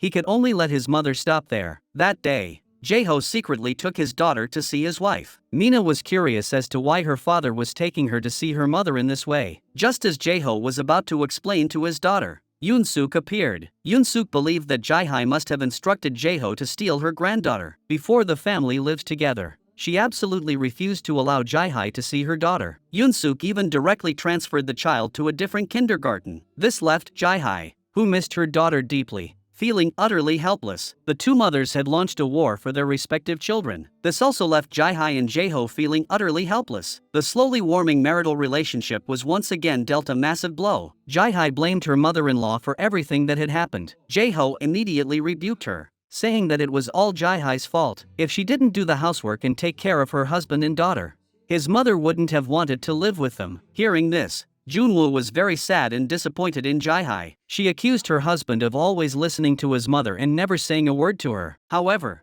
Jae-ho was also very disappointed in Jae-hai at this point. Aren't you always listening to your mother? I truly love you, but you always get angry with me and make me feel frustrated. Jae-ho accused Jae-hai of never caring about him and always listening to her mother. Disappointed, Jae-ho directly stated that he would no longer do anything for Jae-hai. Insuk called to ask Jae-hai if she had managed to see her daughter. Jae-hai could only tell her mother the truth. Mina had already switched kindergartens. For the sake of her daughter, Jae-hai could only hope that her mother would agree to let her live with her mother-in-law. Insuk still insisted on opposing her and told Jae-hai not to act rashly and make things more complicated. She wanted to find out from Yunsuk where her granddaughter's new kindergarten was. Yunsuk directly said that she was prepared for a long battle and didn't reveal anything. Yunsuk was very pleased that she had managed to restrain Insuk. Unexpectedly, she forgot that there was an important family interview the next day. In the eyes of outsiders, Yunsuk was a good wife and an even better mother-in-law. If the news of Jae-hai's separation from her mother-in-law got out, her reputation would be ruined. Yunsuk, who valued her reputation above all else, would never bow down to Jae-hai. She had no choice but to call her husband for help. She forced her husband to call Jae-hai and tell her to come home to deal with tomorrow's family interview. Minsik had no choice but to hand the matter over to his son. As the two of them walked to the rooftop, they discovered Ji-yeon fiercely scolding a male subordinate. This made Minsik and Jae-ho think that Ji-yeon was reprimanding her subordinate. Fortunately, Minsik knew that Jae-hai, his daughter-in-law, was not as fierce as Ji-yeon. However, Jae-ho scoffed and told his father that Jae-hai was a woman who would slowly torment someone. Minsik told his son to go bring Jae-hai back to handle tomorrow's family interview. Upon hearing this, Jae-ho firmly refused to participate. Yunsuk was anxious at home. She absolutely couldn't let tomorrow's interview go badly, but Jae-ho refused to help call Jae-hai home. With no other choice, Yunsuk had no choice but to go find Jae-hai herself. Yunsuk took the initiative to show weakness and apologize for what she had done, trying every means possible to get Jae-hai to come home for the interview. Jae-hai made a request: if she could take her daughter with her, then she would agree to come home for the interview. For the sake of the interview, Yunsuk had no choice but to agree. Jae-hai happily went home and told Insuk about Yunsuk's request. Insuk thinks that Yunsuk only agreed for the interview and won't really hand over the child. She tells Jae-hai to call Yunsuk and ask her to bring the child over right now. Jae-hai begs her mother not to do this and says she will take care of it herself. Insuk tells her daughter to let her know when she goes back tomorrow. Jae-hai doesn't listen to her mother and goes back alone. However, the consequences of not listening to her mother are serious. In order to get her daughter back, Jae-hai cooperated with her mother-in-law during the interview, but she still hadn't seen her daughter and began to panic. Later, Jae-hai learned from the nanny that Mina had been taken to the amusement park early in the morning and wouldn't be coming home today. Jae-hai finally realized that her mother was right. Her mother-in-law had no intention of giving Mina back. This made Jae-hai completely enraged. She immediately came up with a plan to take revenge on her mother-in-law. So in the next interview, she said everything she wanted to say without holding back. I have never felt my mother-in-law's love. My mother-in-law is a hypocrite. Just because I am a poor daughter-in-law, she bullies me and orders me to do anything she wants. She is also a big liar who always pretends to be happy. This is my mother-in-law. Jae-hai's words made everyone present feel incredulous. The most unacceptable thing was Yunsuk, the mother-in-law who cared so much about face. Jae-ho caught up with Jae-hai, who was leaving, and accused her of ruining his mother's interview in public. Jae-hai was very hurt that her husband didn't care about her feelings at this moment. If Jae-ho didn't bring their daughter over later, Jae-hai said that it would be over between them. Jae-ho wanted to chase after Jae-hai, but then his mother called. Yunsuk now hates Jae-hai and warns her son to hurry home. Jae-ho has never dared to disobey his mother and can only obediently return home. Yunsuk is furious at losing face during the interview. Minsik sees his wife's expression and quickly hides. Insuk is puzzled when she sees that her daughter has not brought the child back. Jae-hai can only guiltily tell her mother that she has been deceived by her mother-in-law. She had exposed her mother-in-law's ugly face during the interview. Insuk felt that she should have done this long ago and that continuing to endure it would be foolish. Jae-hai also felt wronged and complained that she couldn't do anything on her own. She just didn't want to listen to her mother, which led to the current situation. If she had listened to her mother and not gone to the interview, she wouldn't have missed seeing her child. Insuk blamed Jae-hai a little for her inappropriate behavior when she found out she had been deceived at her in-laws' house. As her mother, she really didn't know how to make up for it. After all, Yunsuk had lost face because of Jae-hai's interview. Jae-hai said that these were things her mother had always wanted to say but didn't dare to. So, in a fit of anger, she said everything she wanted to say. Insuk was very upset. It was good that she said what she wanted to say, but sometimes you have to consider the situation before speaking. Insuk asked Jae-hai how she was going to face Yunsuk in the future. Jae-hai felt that divorce was the best option. Insuk asked her daughter if she really had the courage to get a divorce. Jae-hai compared her current marriage to her mother's marriage. She felt that divorce was just a matter of signing a document. However, these words hurt Insuk deeply. Ji-yeon knows that her sister has said the wrong thing and quickly pulls her away. At this moment, Insuk endures the pain and says loudly, "If you want a divorce, then let's get a divorce." She will go see Yunsuk later and settle this matter today. Jae-hye does not realize how much her words have hurt her mother and continues to fight back with harsh words. This way, she can become a divorced woman like her mother. Jae-hye does not know that behind her mother's seemingly simple divorce lies endless pain. Why did Insuk endure more than 30 years of pain and torment before finally choosing to divorce? It wasn't because she was stupid and willing to endure the pain. It was all for Jae-hye. She didn't want Jae-hye to be bullied and looked down upon by her mother-in-law and the wealthy family. That was why she had endured endless pain and waited until now to dare to divorce. But Insuk never imagined that Jae-hye would end up saying such hurtful words to her. The lack of understanding from her daughter made Insuk shed tears of sorrow. But Insuk's heart for her daughter remained unchanged. She took the initiative to meet with Yunsuk to resolve the matter involving Jae-hye. Insuk definitely did not want Jae-hye to divorce Jae-ho and could only choose to step back. She hoped Yunsuk would no longer interfere in the children's affairs. For this matter, Insuk stated she was willing to cancel the distribution agreement. How could Yunsuk just let Jae-hye and Insuk off so easily?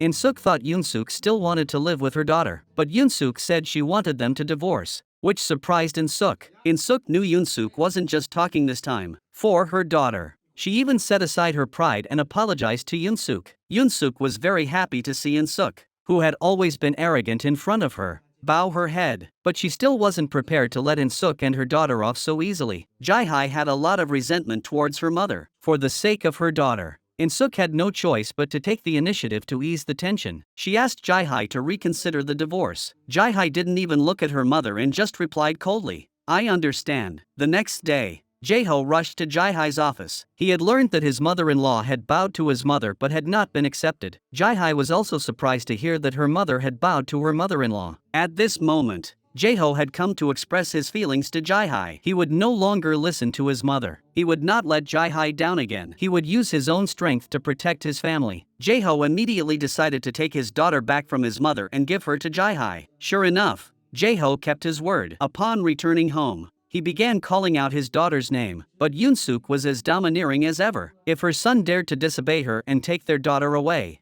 she would file for divorce immediately. Jae-ho was still deeply shaken by his mother's power, but this time, he ignored her threats. Insuk didn't believe Jae-ho would defy his mother's wishes and bring the child back. She told Jae-hye not to get her hopes up too soon. Jae-hye said that if Jae-ho really let her down this time, she would definitely choose to end the marriage. Just as the mother and daughter were worrying, Jae-ho arrived home. Jae-hye immediately asked him where their daughter was. At that moment, Jae-ho let Jae-hye experience the feeling of going from hell to heaven in an instant. This time, he did not disappoint and brought his daughter with him, which not only moved Jae-hye deeply but also made Insuk look at him with new respect. This showed that Jae-ho had ultimately chosen his wife. Upon hearing this, Yunsuk immediately brought a lawyer to Insuk's house to begin the divorce proceedings. Moreover, since Jae-hye had left home without a marital agreement, she had no right to custody of their daughter. Yunsuk adopted a stance of not giving up until she regained her dignity, threatening Jae-ho to bring Mina home immediately. Otherwise, she would force Jae-ho to divorce Jae-hye and take the child away. Jae-ho didn't want a divorce and reached out to pull his daughter away from Jae-hye's hands. Jae-hye immediately said she agreed to the divorce. She had had enough of her current marriage and lacked the courage to continue. She doesn't want to be controlled by Yunsuk for various reasons. She also doesn't want her mother to be tormented by Yunsuk because of her. She is even more disappointed that her husband has never once considered her point of view. Jae-hye begs Jae-ho to end the marriage. Jae-ho is extremely distressed. He wants to take his mother away and stop provoking Jae-hye. But how can Yunsuk leave without saving face?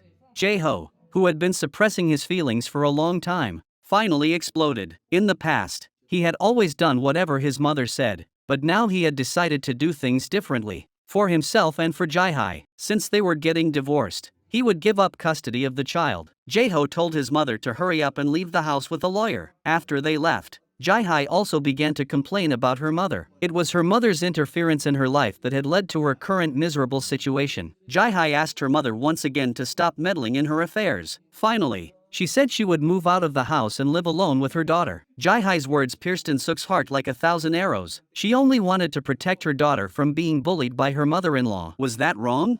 Yunsuk returned home and was furious with her son. She blamed him for ruining her plans. Yunsuk never really wanted her son to get a divorce. She only called the lawyer to scare Insuk, but Jaeho was completely disappointed in his mother's behavior. He had no choice but to divorce her. Jaeho's sudden change left his mother completely speechless. Wasn't he the obedient baby who used to listen to her every word? Jaeho was drinking to drown his sorrows when his father came over to comfort him. He truly loved Jaehai, but now he didn't know if Jaehai loved him. Jaeho was really afraid that his mother's continued interference would cause him to lose Jaehai forever. Insuk still decided to take all the responsibility and prepare to ease her daughter's divorce. She told Jaehai not to worry and just wait at home for good news. But Jaehai coldly asked her mother again to stay out of her business. Hearing this, Insuk could only leave sadly. Yunsuk called her younger son, who was studying abroad, and asked him to finish his studies and come back to replace Jaeho. Jaeho, who was drunk, came home and overheard his mother's conversation. This made him very happy because now he could breathe a sigh of relief and live the life he wanted. Yunsuk wanted her children to be happy, but in the end, she made their lives more and more painful. However, Insuk was exhausted from her eldest daughter's marriage and didn't know what to do. President Wu immediately changed his attitude after learning that she was Jimin's mother. He never imagined that the subordinate he had once looked down on, mocked, and fired was the mother of his beloved. This made him break out in a cold sweat, and he tried everything he could to win Insuk's favor. However, Insuk now looked down on him just as much. That day, Panhee was surprised to see his son in love. After returning home, he lay on the floor and complained. Panhee and Insuk were sworn enemies. He would never allow his son to date the daughter of his enemy. When Panhee saw his son return, he expressed his strong opposition. Taehan said that he really liked Jiyeon. Panhee angrily scolded his son, calling him crazy. Taehan firmly stated that he would not marry anyone other than Jiyeon. Qene was surprised to hear this. It must be said that Panhee and Insuk were destined to be entangled for the rest of their lives. It turned out that Qene was Panhee's comrade in arms who had fought alongside him in battle. Qene was also Panhee's savior. Back then, Panhee didn't know that Qene was Insuk's husband. Out of gratitude for Qene's life-saving act, she let him stay in the attic for free and provided him with food, which allowed Qene, who had been driven out by Insuk, to survive. But by the time Panhee found out that Qene was Insuk's husband, it was already too late. Now Panhee is even more furious that her son is dating Insuk's daughter. Insuk feels the same way. If it weren't for Panhee, her career wouldn't have been ruined. Then Insuk wouldn't have been caught by her eldest daughter's mother-in-law. Insuk hates Panhee with a passion. When she found out that Jiyeon was in love with Panhee's son, she was furious. Insuk believed that her divorced husband must have arranged the match so that he could live in Panhee's house. She forcibly dragged Qene down from the attic. Insuk believed that this was the only way to break up Jiyeon and Panhee's son. When Panhee heard what Insuk said, she immediately thought that Qene had deliberately let her daughter be with her son. He accused Qene of being terrible. Insuk and Panhee both scolded Qene severely. Then the two enemies began to blame each other's children. Taehan was very angry that his father interfered in his relationship and left with Jiyeon. Panhee quickly asked Insuk to go with her to chase after their children. However, Qene didn't think it was a big deal. Insuk and Panhee didn't catch up with their children. Unexpectedly, because of this incident, the two women miraculously found themselves on the same side. They had to do everything they could to stop their children from being together. Jaehai was delighted to learn that her career-driven younger sister had finally fallen in love. However, Insuk had been hurt by Panhee in the past, so she believed that his family was no good. She feared her daughter would be deceived again and firmly opposed the marriage, since Jaehai had always followed her mother's arrangements and ended up in a miserable marriage. This time she urged her mother not to interfere in Jiyeon's love life. Jiyeon and Taehan, as long as they truly loved each other, that was the best outcome. Jaehai even said that even if the man's family is superior, it doesn't necessarily mean that they will be happy after marriage. Upon hearing this, Insuk asked Jaehai if her relationship with Jaeho had improved. She still didn't want Jaehai to end up getting a divorce. Insuk told her daughter that if it really didn't work out, she could live with her mother-in-law, but Jaehai was determined not to do what her mother said. She asked her mother not to say such things again and that she would take care of her own affairs herself. The next day, Insuk learned that Jiyeon had not returned home all night with Taehan and became even more anxious. Panhee was also increasingly worried that his son might be at a disadvantage. Jaehai called Jiyeon to ask what was going on. Upon learning that they had slept in a sauna instead of checking into a hotel, she felt somewhat relieved. She teased Jiyeon for finally learning how to date. Jaehai, who had always been strictly disciplined by her mother, envied her sister's approach. She didn't want her sister to end up like her, controlled by their mother. Insuk was at home, frustrated that Ji-yeon hadn't come back yet. Suddenly, an unexpected visitor arrived at Insuk's house. President Woo had come to win Insuk's favor and gain Jimin's love. He deliberately invited Insuk to return to the TV shopping program, his attitude sincere and earnest. His attitude did catch Insuk off guard, but she didn't agree immediately. Ji-hye and Ji-yeon's matters had already kept her busy enough. Qene was the only one supporting Ji-yeon and Taehan's relationship. He had to step in to help Taehan win back his ex-wife. So Qene brought Taehan and Ji-yeon back to Insuk's house. Insuk didn't want to see Taehan for a moment, but with Qene there, Taehan finally found an opportunity to prove himself. For the sake of love, Ji-yeon also disregarded her mother's feelings at that moment and knelt down on the floor with Taehan. She expressed her firm determination that she would only marry Taehan in this lifetime. Upon hearing this, Qene immediately expressed his strong support. Insuk felt a headache coming on when she saw her daughter kneeling on the floor begging. At this moment, Taehan also expresses his intention to marry Ji-yeon. They don't agree to let them date, let alone get married. Insuk has no choice but to coax and deceive Taehan into going back to ask his father's opinion first. Then, Insuk begins to earnestly advise Ji-yeon not to be so hasty about marriage. At the very least, she should date a few more men and choose the best one before getting married. Don't let sudden love cloud your judgment, or you'll suffer after marriage. Ji-yeon stubbornly insisted that she would marry Taehan in this lifetime. Fortunately, Insuk and Pan-hee were now on the same side. The two decided to use any means necessary to break up the children. Pan-hee was furious upon learning that his son had not only gone to call Insuk mother-in-law but had also proposed to her. He had worked so hard to raise his son, only to have him disregard his father's feelings for a woman. He felt like he had raised a thankless son. Pan-hee directly warned his son that if he didn't break up with Ji-yeon, he would cut off all ties with him. Taehan questioned his father why he always threatened to cut off their relationship. He begged his father to grant his request. In a fit of anger, Pan-hee poured a bucket of cold water on his son. Despite this, Taehan remained resolute, insisting that he must marry Ji-yeon for the rest of his life. Pan-hee believed that threatening to cut off their father-son relationship would scare his son into compliance. However, Taehan turned away, heartbroken and dejected. Between love and family, he ultimately chose the former. He could only whisper an apology to his father in his heart. He could only ignore the kindness his father had shown him in raising him for decades. How many people are like Ji-yeon and Taehan, willing to disregard their parents' love for them for the sake of love? Taehan didn't dare to tell anyone that he had been kicked out of his home and was temporarily living in a sauna. He could only ask his sister to bring him a change of clothes. His sister scolded him. As the eldest son, he had always been his father's pride and joy, yet his current actions were a betrayal of his father. His father had been crying bitterly at home all day, unable to eat, because of his son. Moreover, the day after tomorrow was his mother's anniversary, and his father was already deeply saddened. His son's actions now only made his father feel even more heartbroken. When Taehan finally remembered his mother's anniversary, he was harshly scolded by his sister again. For a woman, you've even forgotten your mother's anniversary.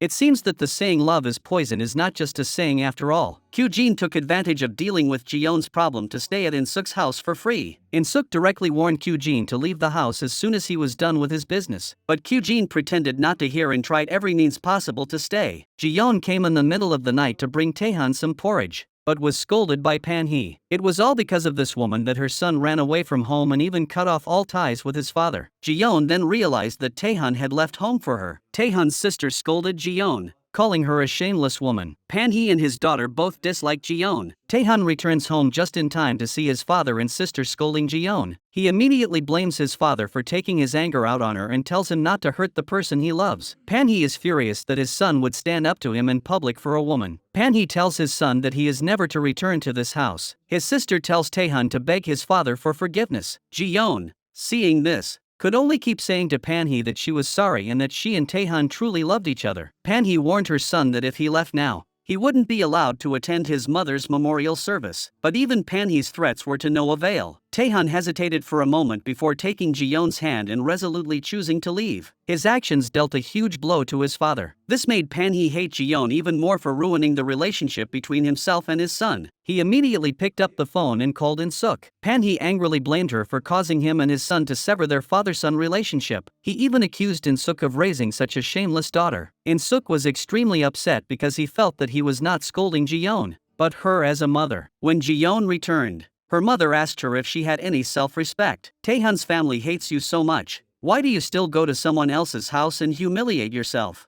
You are a doctor who worked hard to raise you. but others treat you like an idiot. Insuk told her second daughter to wake up and stop causing trouble for herself. Today was the anniversary of Taehan's mother's death, and Qene saw an opportunity. He told Jiyeon to use this opportunity to reconcile Panhee and Taehan's father-son relationship in order to gain recognition. Qene told his daughter to go prepare the items needed for the anniversary. Jiyeon immediately ran home to start preparing after hearing her father's words. This made Insuk furious because she had never let her daughter do any housework. What's more, Jiyeon, who couldn't even cook, actually asked her mother to help. Insuk is so angry that she doesn't want to have anything to do with her daughter anymore. On his wife's death anniversary, Panhee asks his son to make a difficult choice, but Taehan doesn't want to give up his love or lose his family. However, Panhee must let his son make the final decision. Otherwise, his son won't even have the chance to pay his respects to his mother. Unexpectedly, Taehan still insists on his own ideas and is unwilling to give up his love. Panhee was deeply hurt by his son and left home, leaving behind a farewell letter. Taehan said he would only return home once he broke up with Jiyeon. His younger sister and brother began to blame Taehan for forcing their father, who had raised them with so much effort, to leave because of a woman. Taehan couldn't understand why his family opposed Jiyeon so much, as she was beautiful, capable, and kind. His sister and younger brother firmly stated that they would stand with their father and oppose Jiyeon. The next day, Jiyeon eagerly asked Taehan at work if he liked the food she had prepared for the memorial service the day before. She also asked if his relationship with his father had improved and if he had started to like her as his future daughter-in-law. Taehan didn't want to disappoint Jiyeon, so he forced a smile and lied. He even took advantage of the empty office to kiss Jiyeon passionately on the face. Insuk was already stressed over Jiyeon's situation, but her ex-husband was only making things worse. She told him to stop working at Panhee's place. Otherwise Jiyeon and Taehan wouldn't be able to cut ties. Qene, however, urged his ex-wife not to interfere in the children's affairs. Insuk refused to agree to the marriage under any circumstances. She is furious at her ex-husband's tireless attitude. Taehan is very worried about his father's constant phone calls looking for him. Jiyeon then realizes that Taehan lied to her. Not only did she not get Taehan's father's approval, but she also ran away from home. Jiyeon wonders if it was because the food she prepared for the ritual was not tasty enough that Taehan's father was unhappy. Taehan doesn't want to pressure Jiyeon and explains that it's not her fault, but his father's. The most important thing now is to find his father. Panhee wants his brother to help persuade Taehan to break up with Jiyeon so as not to hurt his feelings. If the two don't break up, he will never go back. Panhee thought that this would scare his son, but when Taehan finds out that his father is staying at his uncle's house, he is very relieved. He immediately said that he would not go to pick up his father. Panhee was speechless when he heard his son say that. He didn't know what kind of plan he would come up with to deal with his son. Taehan was willing to fight against his entire family for Jiyeon. He was even willing to cut off his relationship with his father. Unexpectedly, on this day, he saw a heartbreaking scene. Jiyeon was hugging a strange man tightly and looking very intimate. Afterward, Taehan received a text message from Jiyeon canceling their evening date. Taehan hadn't heard from Jiyeon and began to worry. He didn't know what Jiyeon and that man were doing. Fortunately, he finally received a text message from Jiyeon. This made Taehan feel much better. Junwoo was a close colleague of Jiyeon's when she was studying abroad. This was their first meeting in a long time after returning to the country. What Jiyeon didn't know was that Junwoo had become the director of her sister's department after returning to Korea. Insuk pulled Jiyeon to the dinner table and took out a lot of information about excellent men. She asked Jiyeon to choose one of these excellent men to date. Only by finding a man who suits herself can she live a happy married life in the future. However, Jiyeon only had eyes for Taehan and didn't listen to her mother's advice at all. In order to prevent Jiyeon from riding in Taehan's car to work every day, Insuk even offered to buy Jiyeon a car, but she refused. In order to prevent his son's love, Panhee ended up not only homeless but also completely ignored by his son. On the other hand,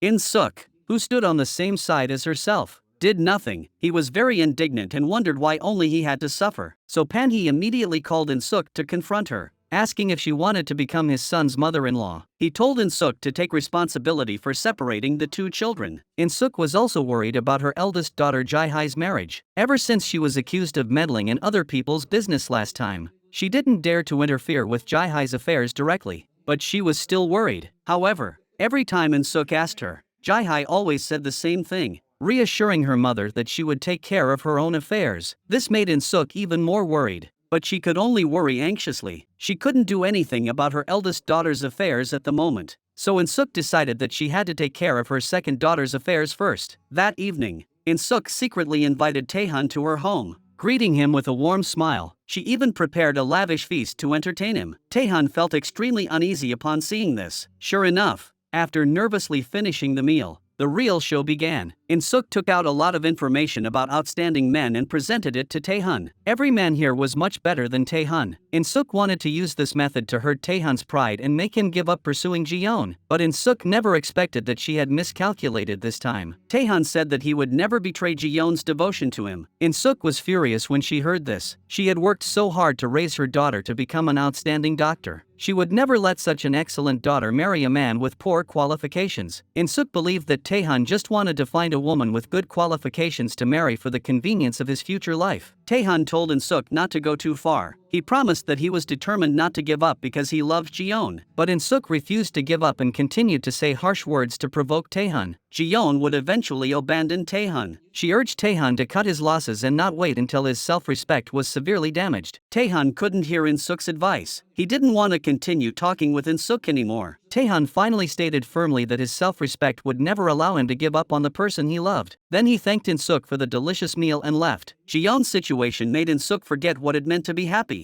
Unexpectedly, Jaeho and his eldest daughter ran home. Jaehai's situation added to her mother's worries. Insuk directly warned Jaeho to give her a clear answer as soon as possible. If he couldn't convince his mother to stop interfering in their children's marriage, then they should divorce as soon as possible. Jaeho didn't want to get divorced at all, but he felt extremely helpless when he thought of his domineering mother. When Jiyeon returned, she went into her room and whispered sweet nothings to Taehan. Insuk was furious that her daughter always ignored her. Starting this weekend, she wouldn't allow Jiyeon to go out, let alone see Taehan. But Jiyeon quickly ran out. This made Insuk feel like she was going crazy. Jiyeon always took the initiative to run to the boy's house, so she would definitely be looked down upon by him. Taehan's sister received a call saying that their father was about to be picked up by his older brother. She hurriedly called her second brother to quickly tidy up the messy house. The two of them frantically began to clean up. Jiyeon came home and saw the scene. She immediately offered to help them clean up. Since someone was willing to help,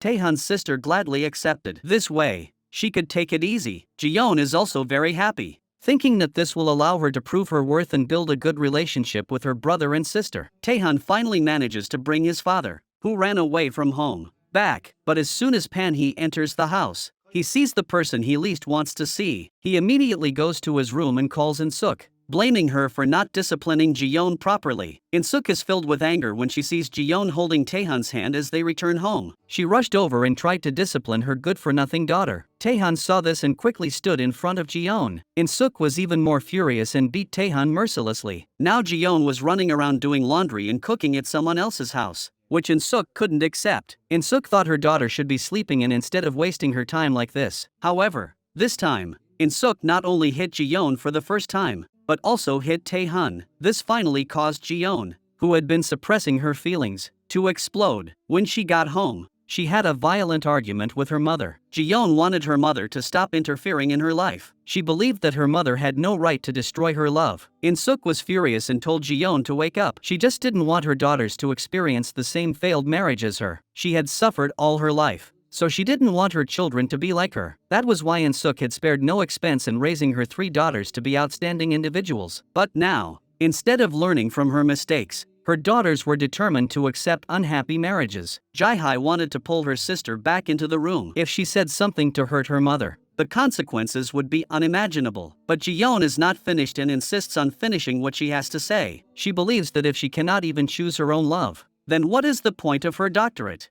Jiyeon's words completely hurt Insuk's decades of hard work. Insuk angrily says that if she weren't a doctor, she would probably be even more miserable than her mother after getting married. The more Insuk thinks about it, the angrier she gets. With such good conditions, what kind of excellent man could Jiyeon not find? She couldn't understand why Jiyeon insisted on dating Taehan, a man from such a bad family. All the knowledge and experience she had accumulated over the years were all wasted. Jiyeon couldn't see this and vented her frustration to her sister, asking why her mother had the right to dictate their lives. When Taehan returned home, he was also severely scolded by his father. He had worked so hard to raise him, only for him to be disgraced and beaten by others outside. Why didn't he listen to his father and go and suffer such humiliation?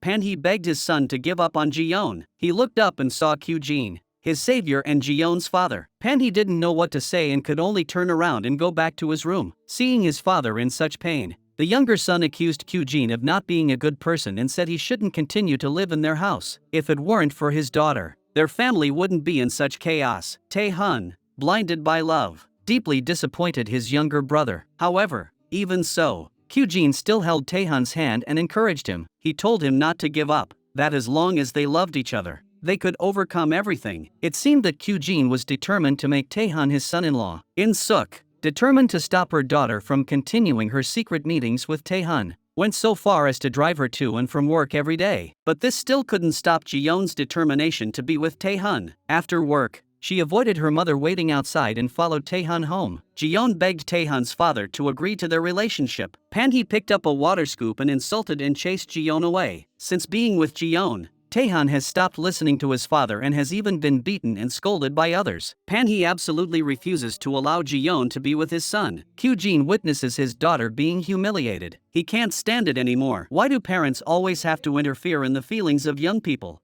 If this continues, Ji-yeon will become the next Jae-hae. Qene believes that Pan-hee is using his children to get revenge on Insuk. He hopes that Pan-hee will admit defeat for the sake of his children. Pan-hee remains firm in his stance and will never allow his son to marry Ji-yeon. Qene is heartbroken and disappointed in Pan-hee. He thanks Pan-hee for taking care of him in the past, then resolutely picks up his luggage and leaves home. Tae-hun runs after Ji-yeon with a towel to wipe her down. This scene was witnessed by Jimin, who had just returned home from work. Upon arriving home, she told her mother that Ji-yeon seemed to have been splashed with water. Insuk wanted to know what had happened to Ji-yeon and called Qene to confront him. She then learned that Pan-hee had splashed water on Ji-yeon to vent his anger on behalf of his son. Insuk was furious. Just then, Jae-ho returned home in an attempt to reconcile with Jae-hae. The two immediately started arguing. Jae-ho hoped that Insuk would help him persuade Jae-hae. Insuk told Jae-ho that she didn't have the energy to deal with their issues because of what had happened to Ji-yeon. This gave Jae-ho an opportunity to curry favor with Insuk. Jae-ho found Tae-hun at his company and asked him to break up with Ji-yeon. Tae-hun firmly stated that no matter what happened, he would not change his love for Ji-yeon. Since that was the case, Jae-ho directly found a reason to suspend Tae-hun for 3 months. When Ji-yeon found out, she angrily ran to Jae-ho to ask for an explanation. Jae-ho directly said that when Ji-yeon broke up with Tae-hun, then Tae-hun could come back to work. Jae-ho then told Insuk everything he had done. Although Insuk felt that this was a little unethical, but for the sake of her daughter being able to break up with Tae-hun, she praised Jae-ho for doing the right thing. Ji-yeon returned home and began to accuse her mother of colluding with Jae-ho to do such a despicable thing. She was afraid that her mother would ruin Tae-hun's promising future. Ji-yeon believed that even if they wanted to break up their relationship, they should at least fight fairly. Insuk asked her daughter if she wanted applause for destroying her children's happiness. In the eyes of parents, there is no such thing as fairness when it comes to the happiness of their children. Now, the decision to save Tae-hun is in Ji-yeon's hands. As long as they break up, everything will return to the way it was. Ji-yeon threatens her mother that if she doesn't stop, she will leave the country. Insuk doesn't think that's a bad idea. That way, Ji-yeon can be separated from Tae-hun forever and finally break up. Ji-yeon has no choice but to give in and beg her mother again to accept her relationship with Tae-hun. She promises that she is determined to live a happy life and overcome all difficulties. However, Insuk, who has been through it all, has endured 35 years of painful marriage. She tells her daughter from her own experience that when two people from different social classes live together, it is always the woman who has to make sacrifices and suffer for the rest of her life. If she makes the wrong choice, she will have to serve her husband for the rest of her life and live a painful life without status in her in-laws' family. Ji-yeon thinks that as long as she doesn't give up her career after marriage, she can be financially independent like her mother and everything will be fine. But Insuk firmly believes that in marriage, it is always the woman who suffers and makes sacrifices in the end. She tells her daughter to stop talking about it because it gives her a headache. Ji-yeon is very distressed by her parents' disapproval of her marriage. For the sake of her love, Ji-yeon hopes that Tae-hun will give up his life here and go abroad with her. However, Tae-hun, who did not know the real reason for his suspension, did not want to leave. He believed that he would be able to return to his original position in 3 months. Ji-yeon was a little angry. As long as he stayed here, they would not be able to be together, and both sets of parents would be hurt. Perhaps Tae-hun would never return to his original job and give up his dreams. Not knowing why Ji-yeon was angry, Tae-hun wanted to comfort her. Pan-hee believes that his son's suspension must be connected to Ji-yeon. He cannot let his son ruin his career over a woman. This time, Pan-hee sets aside his dignity and kneels down, begging Ji-yeon to have mercy on him. the father who raised Taehyun with so much hardship. He pleads with Ji-yeon to break up with Taehyun so that both sets of parents won't have to worry. Under Pan-hee's desperate pleas, Ji-yeon finally decided to break up with Taehyun. She would no longer be selfish and hurt her mother for the sake of her love. She also didn't want to hurt the father who had worked so hard to raise Taehyun, so Ji-yeon could only bear all the pain herself. And just like that, the love that was not blessed by either set of parents came to a sad end. Early the next morning, Ji-yeon coldly told her mother that she had broken up with Taehyun. She asked her mother to immediately reinstate Taehyun's job. Insuk was very happy and immediately asked Jae-ho to let Taehyun return to work at the company. Jae-ho thought that this time his mother-in-law would definitely help him get back together with Jae-hai. Jae-hai was very angry when she learned that Ji-yeon had been forced to break up by her mother and Jae-ho using despicable means. This made her even more determined not to reconcile with Jae-ho. Jae-hai continued to blame her mother for breaking up two people who loved each other. In Jae-hai's eyes, a marriage without love was unhappy and pitiful, just like her current marriage, which was without love and happiness. Jimin scolded her sister for blaming their unhappy marriage on their mother. After all,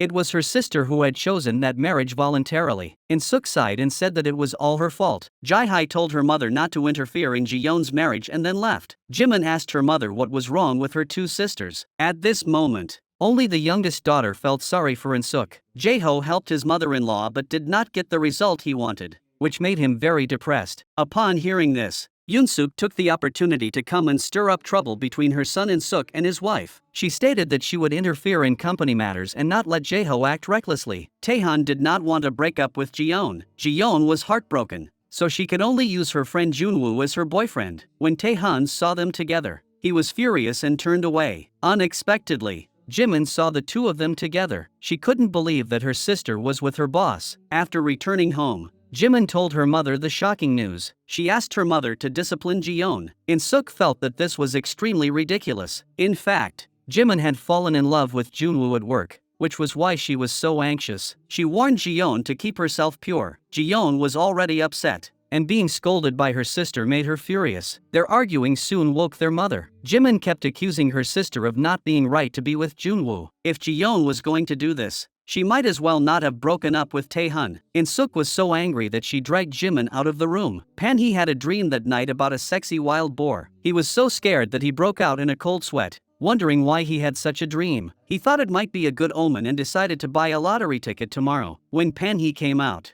he discovered that his son had brought Ji-yeon back home. It turned out that Taehyun had refused to give up on Ji-yeon and had forcibly dragged her back, intending to seek his father's approval. But when Ji-yeon saw Pan-hee, she immediately felt nauseous and ran out. This made Pan-hee think that Ji-yeon might be pregnant. When Taehyun heard his father ask this, he admitted it directly. Pan-hee thought of the dream he had just had and immediately thought that it was a pregnancy dream. This made him even more certain that Ji-yeon might really be pregnant with his grandchild. Pan-hee was very upset for a moment. In fact, Ji-yeon's vomiting was caused by riding in the car, but this also gave Taehyun hope that he could successfully marry Ji-yeon. If Ji-yeon pretended to be pregnant, both sets of parents would definitely agree to the marriage. Although this was a bit dishonest, Ji-yeon had no choice but to resort to this method to be with the person she loved. After returning home, Taehyun didn't explain anything to his father. Pan-hee was anxious and had no choice but to confirm with Taehyun whether Ji-yeon was really pregnant with their family's child. Taehyun pretended to be helpless, saying they had already broken up. What good would Ji-yeon's pregnancy do now?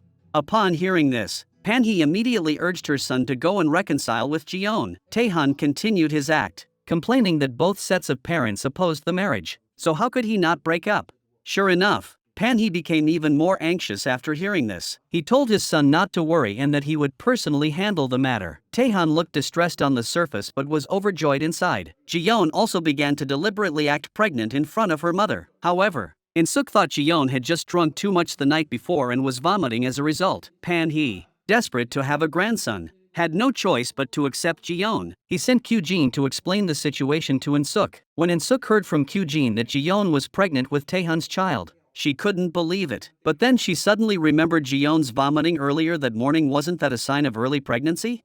Insuk couldn't accept it and decided she had to confirm it with Ji-yeon herself. She grabbed a pregnancy test and rushed to her daughter's company to find out the truth. Ji-yeon pretended to be very angry, saying that since her mother didn't believe her, she would go abroad to give birth and raise the child alone. Taehyun also timed his actions perfectly. acting alongside Jiyeon in front of Insuk. Jiyeon's flawless acting and hysterical anger left Insuk with no choice but to believe that it was true. Afterwards, Jiyeon was still scared of the lie she had told her mother. Insuk was heartbroken that her precious daughter, who had not even reached puberty, was pregnant before marriage. She felt sorry for her daughter, who had to bear such a heavy responsibility at such a young age. Soon, everyone knew about Jiyeon's pregnancy. At this point, Jae-hye could only advise her mother to accept the reality. She couldn't let Jiyeon become a single mother. Unexpectedly, Jimin also chose not to help her mother this time. As long as Jiyeon married Taehyun, she would have a chance to be with Junwoo. So now Jimin strongly supported Jiyeon and Taehyun's marriage. The only person who felt sorry for her youngest daughter was Insuk, who was surprised by her sudden change of heart. Jiyeon's current situation was a huge headache for Insuk. Qene was desperately assuring Insuk that Taehyun was not a man without a future. She told Insuk to relax, that the children would definitely be happy after they got married. For her daughter's sake, Insuk could only reluctantly agree to the marriage. She then followed Qene to Panhee's office to discuss the details of the wedding. As soon as Insuk and Panhee met,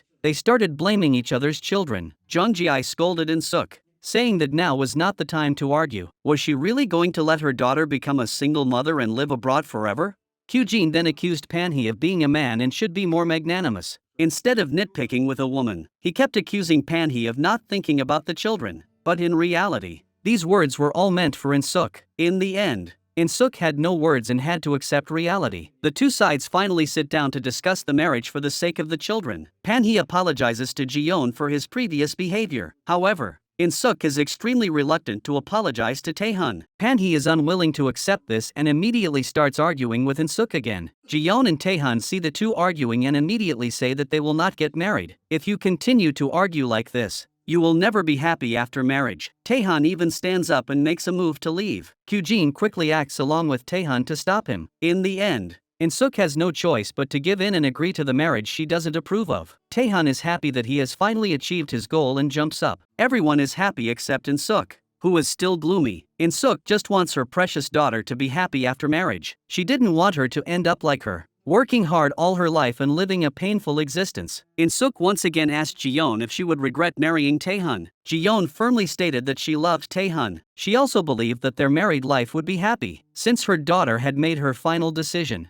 Insuk could only wish them happiness in the future. Insuk demanded that Taehyun buy a house after marriage and live separately with Jiyeon. And the house couldn't be small, because Jiyeon has never suffered much hardship in her life. Panhee does not oppose the idea of buying a house. Taehyun and Jiyeon are overjoyed at this moment they can finally sleep together openly. On this day, Insuk asks Jimin, who is a doctor, to take Jiyeon for a prenatal checkup to avoid any birth defects. However, Jimin discovers that Jiyeon is faking her pregnancy. Jimin wanted to tell his mother, but his sister stopped him. It was so difficult for Jiyeon to find a man she loved, and it was even more difficult to get married. Jimin thought of Junwoo, whom he had a secret crush on, and agreed with his sister's words. But he had a condition for keeping the secret. If one day she encountered something like Jiyeon, his two sisters must help her without reservation. It seemed that Jimin had already begun to prepare for his relationship with Junwoo. Jiyeon thinks that now she has nothing to worry about. But if nothing unexpected happens, something unexpected will happen. Jiyeon has been spoiled since childhood and doesn't know how to do housework. This makes Panhee very worried. She doesn't want to let them live alone after they get married and make her son suffer. So Panhee decides to wait until Jiyeon learns how to do housework before letting them live separately. When Insuk sees that Jiyeon's wedding room is an old house, she is very angry. Jiyeon felt that as long as she had love,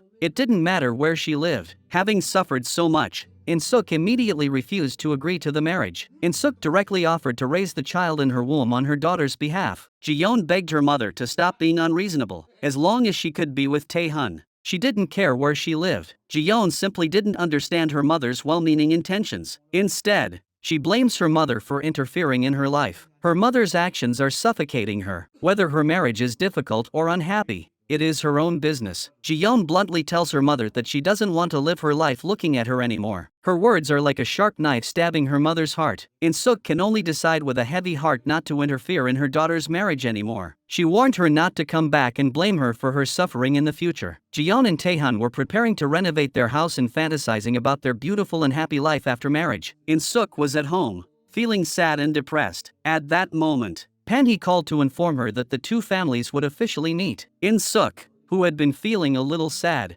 suddenly smiled maliciously. Since Pan-hee refused to buy a house, she would have to take action in other areas. When Insuk saw that the meeting place was a roadside stall, she became even more worried about her daughter's married life. Since she couldn't change the current situation, she decided to proceed with her original plan. As soon as she sat down, Insuk began to show off her 3 daughters, saying that they were better than Pan-hee's 3 children. Pan-hee said that Insuk's daughters must be very tired from studying so much. Insuk suddenly felt very hot, and there was no air conditioning in the private room. She then proceeded with her main purpose for the day. Insuk took out the detailed list of dowry items for Pan-hee to review. Taehan hurriedly pulled Jiyeon out. They were currently pretending to be pregnant, and if their ruse was discovered, everything they had done would be in vain. Little did they know that their conversation had been overheard by Taehan, who now knew the truth about the fake pregnancy. After reviewing the dowry list, Pan-hee's face betrayed her shock, because the list Insuk had written was basically based on the standard set when her eldest daughter got married. How could an ordinary family compare to a wealthy family?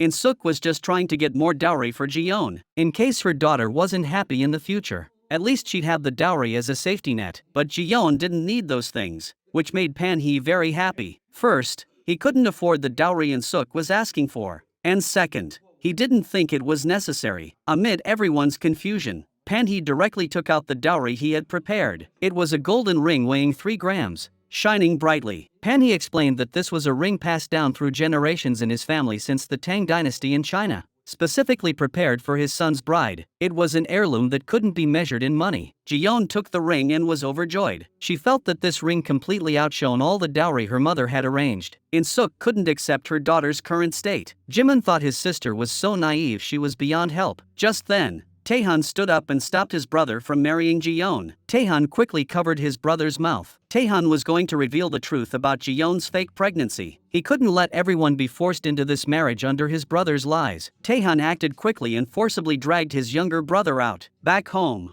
Taehan could only use money to buy off his younger brother who knew the truth. Taehan was delighted to have his older brother's weakness in his hands. He wouldn't have to worry about money anymore. Back home, Insuk felt like she had lost her soul. The last chance she had to secure her daughter's happiness had been ruined by her daughter, who had been swept into the whirlpool of love. Her own wonderful daughter had been easily bought with a gold ring worth a few $100s. Jiyeon and Taehan finally got what they wanted and got married. Now Jiyeon had to get pregnant as soon as possible. Taehan calculated the timing of their honeymoon to be the day when the chances of conception were highest. After the wedding, the couple couldn't wait to go to their honeymoon hotel. Taehan sincerely proposed to Jiyeon again in the room and expressed his passionate love for her. Then he couldn't wait to make a baby with Jiyeon. But at the crucial moment, someone kept knocking on the door. Taehan was very upset, and it turned out to be Yunsuk. It turned out that Yunsuk's youngest son, Donghyun, was good friends with Taehan's younger brother and sister. This time, Donghyun had secretly sneaked out with his friends to see Taehan on his honeymoon. Yunsuk had come to bring her disobedient son back home. Unfortunately, she had knocked on the wrong door, interrupting Taehan's plans. Fortunately, Taehan and Jiyeon's interest hadn't been completely dampened. Taehan quickly picked Jiyeon up and carried her to the bed. However, at the crucial moment, someone knocked on the door again. Taehan was interrupted for the second time and almost suffocated. He opened the door and saw his younger brother, sister, and Donghyun. They wanted to hide here to escape Yunsuk's pursuit. Taehan vaguely told them that he was talking about his dreams and life with his bride, but they didn't understand at all. So Taehan got angry and slammed the door shut. Taehan calmed down, returned to his previous state, and prepared to continue making a baby with Jiyeon. Just then, someone knocked on the door again. Angry, Taehan opened the door, ready to explode, only to see Yunsuk again. Yunsuk wanted to enter the room to find her son. Taehan had no choice but to stop her and said helplessly that tonight was his wedding night. Only then did Yunsuk realize her mistake and felt embarrassed. She told Taehan not to go too far. After being interrupted repeatedly, Taehan's passion faded, but their task was crucial. They had to conceive a child. The two decided that even if the world were to end, it wouldn't matter to them. Tonight, they had to consummate their marriage and conceive a child. However, just then, Taehan's phone rang again. Taehan was truly losing his mind. This kind of pain could only be understood by a man. His younger brother called to say he had been caught by Yunsuk, but Donghyun and his younger sister were missing, and Taehan was asked to go out and look for them. Taehan was very worried that Donghyun and his younger sister might be in trouble, so he had no choice but to go out and search for them. But when he returned, Jiyeon had already fallen asleep from exhaustion. When Jiyeon woke up, she realized the sun had already risen. Thus, the two were unable to complete their task. Taehan quickly took out his phone to check the time and was immediately happy. Fortunately, there were still 30 seconds left to make up for what they didn't finish last night. Before long, Taehan started to take action. But then there was a sudden knock on the door. They had checked out of the room first and were now calling the newlyweds to get up early and go home to see their parents. Even through the screen, I felt sorry for Taehan. This poor boy. On the way home, Jiyeon looked very unhappy. She was very worried that her fake pregnancy would be discovered. Jiyeon took Taehan home first to see her mother. Insuk gave Jiyeon strong support. If she was tired at her in-laws' house, she should tell her mother. Panhee was very happy to have 2 more people in her home and took good care of Jiyeon. Back in her room, Jiyeon looked at the pile of home appliances sent by her parents and was speechless. Insuk had bought them because she was worried that Jiyeon wouldn't know how to do housework. This was her mother's selfless love for her child. Taehan thought that he would be able to make a baby in peace now that he was back at his own home. However, Jiyeon received a message from her uncle asking to see her. By the time she returned, her husband was already fast asleep. Just like that, the couple's plan to have a baby ended in failure once again. The next day, they went to see a Chinese medicine doctor to seek a miracle cure. The traditional Chinese medicine practitioner, with his vast knowledge, immediately identified the issue. It was because Jiyeon was too thin, leading to insufficient blood and qi, which was why she had been unable to conceive. Now, if she could take a dose of traditional Chinese medicine, the problem could be resolved. Jiyeon curiously asked the doctor if simply touching her husband's hand would make her pregnant. The doctor, having encountered such a patient before, was completely speechless. He told Jiyeon and her husband to go home and watch more Western romantic films. After hearing the doctor's advice, the two were thrilled. However, the medicine they bought was accidentally seen by their 2 fathers. Qene, out of curiosity, opened it and was shocked to discover that it was fertility medication Jiyeon had purchased. Panhee quickly called Jiyeon to ask what was going on. Jiyeon, upon hearing this, knew something was wrong and her face turned pale. She immediately grabbed Taehan and rushed back home. Insuk looked at her daughter's frightened expression and thought that she must be afraid of her father-in-law. She felt very sorry for her daughter, who had just gotten married and was already being tormented by her father-in-law. Taehan saw that his father had guessed the truth about Jiyeon's fake pregnancy and didn't dare to hide it anymore. He could only confess to everyone that Jiyeon was indeed faking her pregnancy. After hearing this, Panhee wanted to kill his son, who loved money so much. Because of his son's deception, he had become related to a woman he despised. Just then, Jiyeon and Taehan returned in time to take the blame for Taehan. Panhee would never accept being deceived by his son. Earlier, he had even knelt down and begged Jiyeon to break up with his son. Now, he was being deceived with such a lie. It was as if he were being treated like a fool. Qene wanted to speak up for the children, but he didn't know how to respond to such a lie. Moreover, Taehan had used his daughter's fake pregnancy to achieve his goal of marriage. For a woman, getting pregnant before marriage was a deadly rumor. Panhee believed that Jiyeon had ruined his son's future. In his rage, he directly announced that Jiyeon and Taehan's marriage was invalid. If the two did not break up, Taehan would move out of the house. In fact, if Taehan had worked more overtime, Jiyeon would not have ended up in this mess. Insuk also received a call from Jiyeon about her fake pregnancy, but Insuk did not believe it and thought that Panhee was deliberately causing trouble and bullying her daughter. Jiyeon had clearly gone to the hospital for a checkup and even brought back an ultrasound report showing that she was pregnant. When Insuk arrived at Panhee's house, she found that all the items she had bought were thrown out. Insuk was furious at Panhee's actions and immediately took out the ultrasound photos Jiyeon had given her earlier. Panhee and Qene saw the photos and began to believe that Jiyeon might actually be pregnant. Jiyeon couldn't let the lie continue to escalate, lest it reach a point of no return. She has no choice but to explain to her mother that it's all a lie and that she's not pregnant at all. Jiyeon inadvertently betrays her sister and younger sister who helped her. She knows she said the wrong thing, but it's too late. This is too much for Insuk to accept. It's already painful enough that one daughter deceived her. Now, all 3 daughters she raised with great hardship have conspired to deceive her, their poor mother, to ensure her daughters lived well and didn't suffer or bring shame to the family. Insuk had dedicated her entire life to them. Now, standing here, she not only had to endure her daughter's betrayal but also Panhee's merciless insults and scolding, and she couldn't even find a reason to defend herself. Jiyeon had completely disgraced her mother's face and dignity. However, Taehan does not consider this to be wrong, claiming that it was the parents who forced them into this desperate situation. Taehan firmly states that he will never give up this marriage. As he leaves, He does not forget to take the miracle medicine that is supposed to help with conception. Jae-hye and Jimin are unaware that their mother already knows everything. Insuk deliberately wants to see how long these ungrateful daughters will continue their act. Jae-hye says that Jiyeon is only a few weeks pregnant and must take good care of herself. Insuk couldn't take it anymore and finally exposed Jiyeon's fake pregnancy. She was very sad because her 3 daughters were her pride and joy. In the end, her daughters had hurt her in such a cruel and heartless way. Jae-hye didn't think she had done anything wrong and argued with her mother. She still believed that it was her mother's excessive interference that had made their lives miserable. In order to curry favor with her father-in-law, Jiyeon took the initiative to cook. Having never done housework before, she even took on all the housework in the family. But Jiyeon's efforts were still not appreciated by her father-in-law. Jiyeon wanted to be recognized by her father-in-law, and now she had only one choice. That was to sign an unequal agreement. In the future, she would have to obey everyone in the family. If there was a dog in the family, Jiyeon would always be last. However,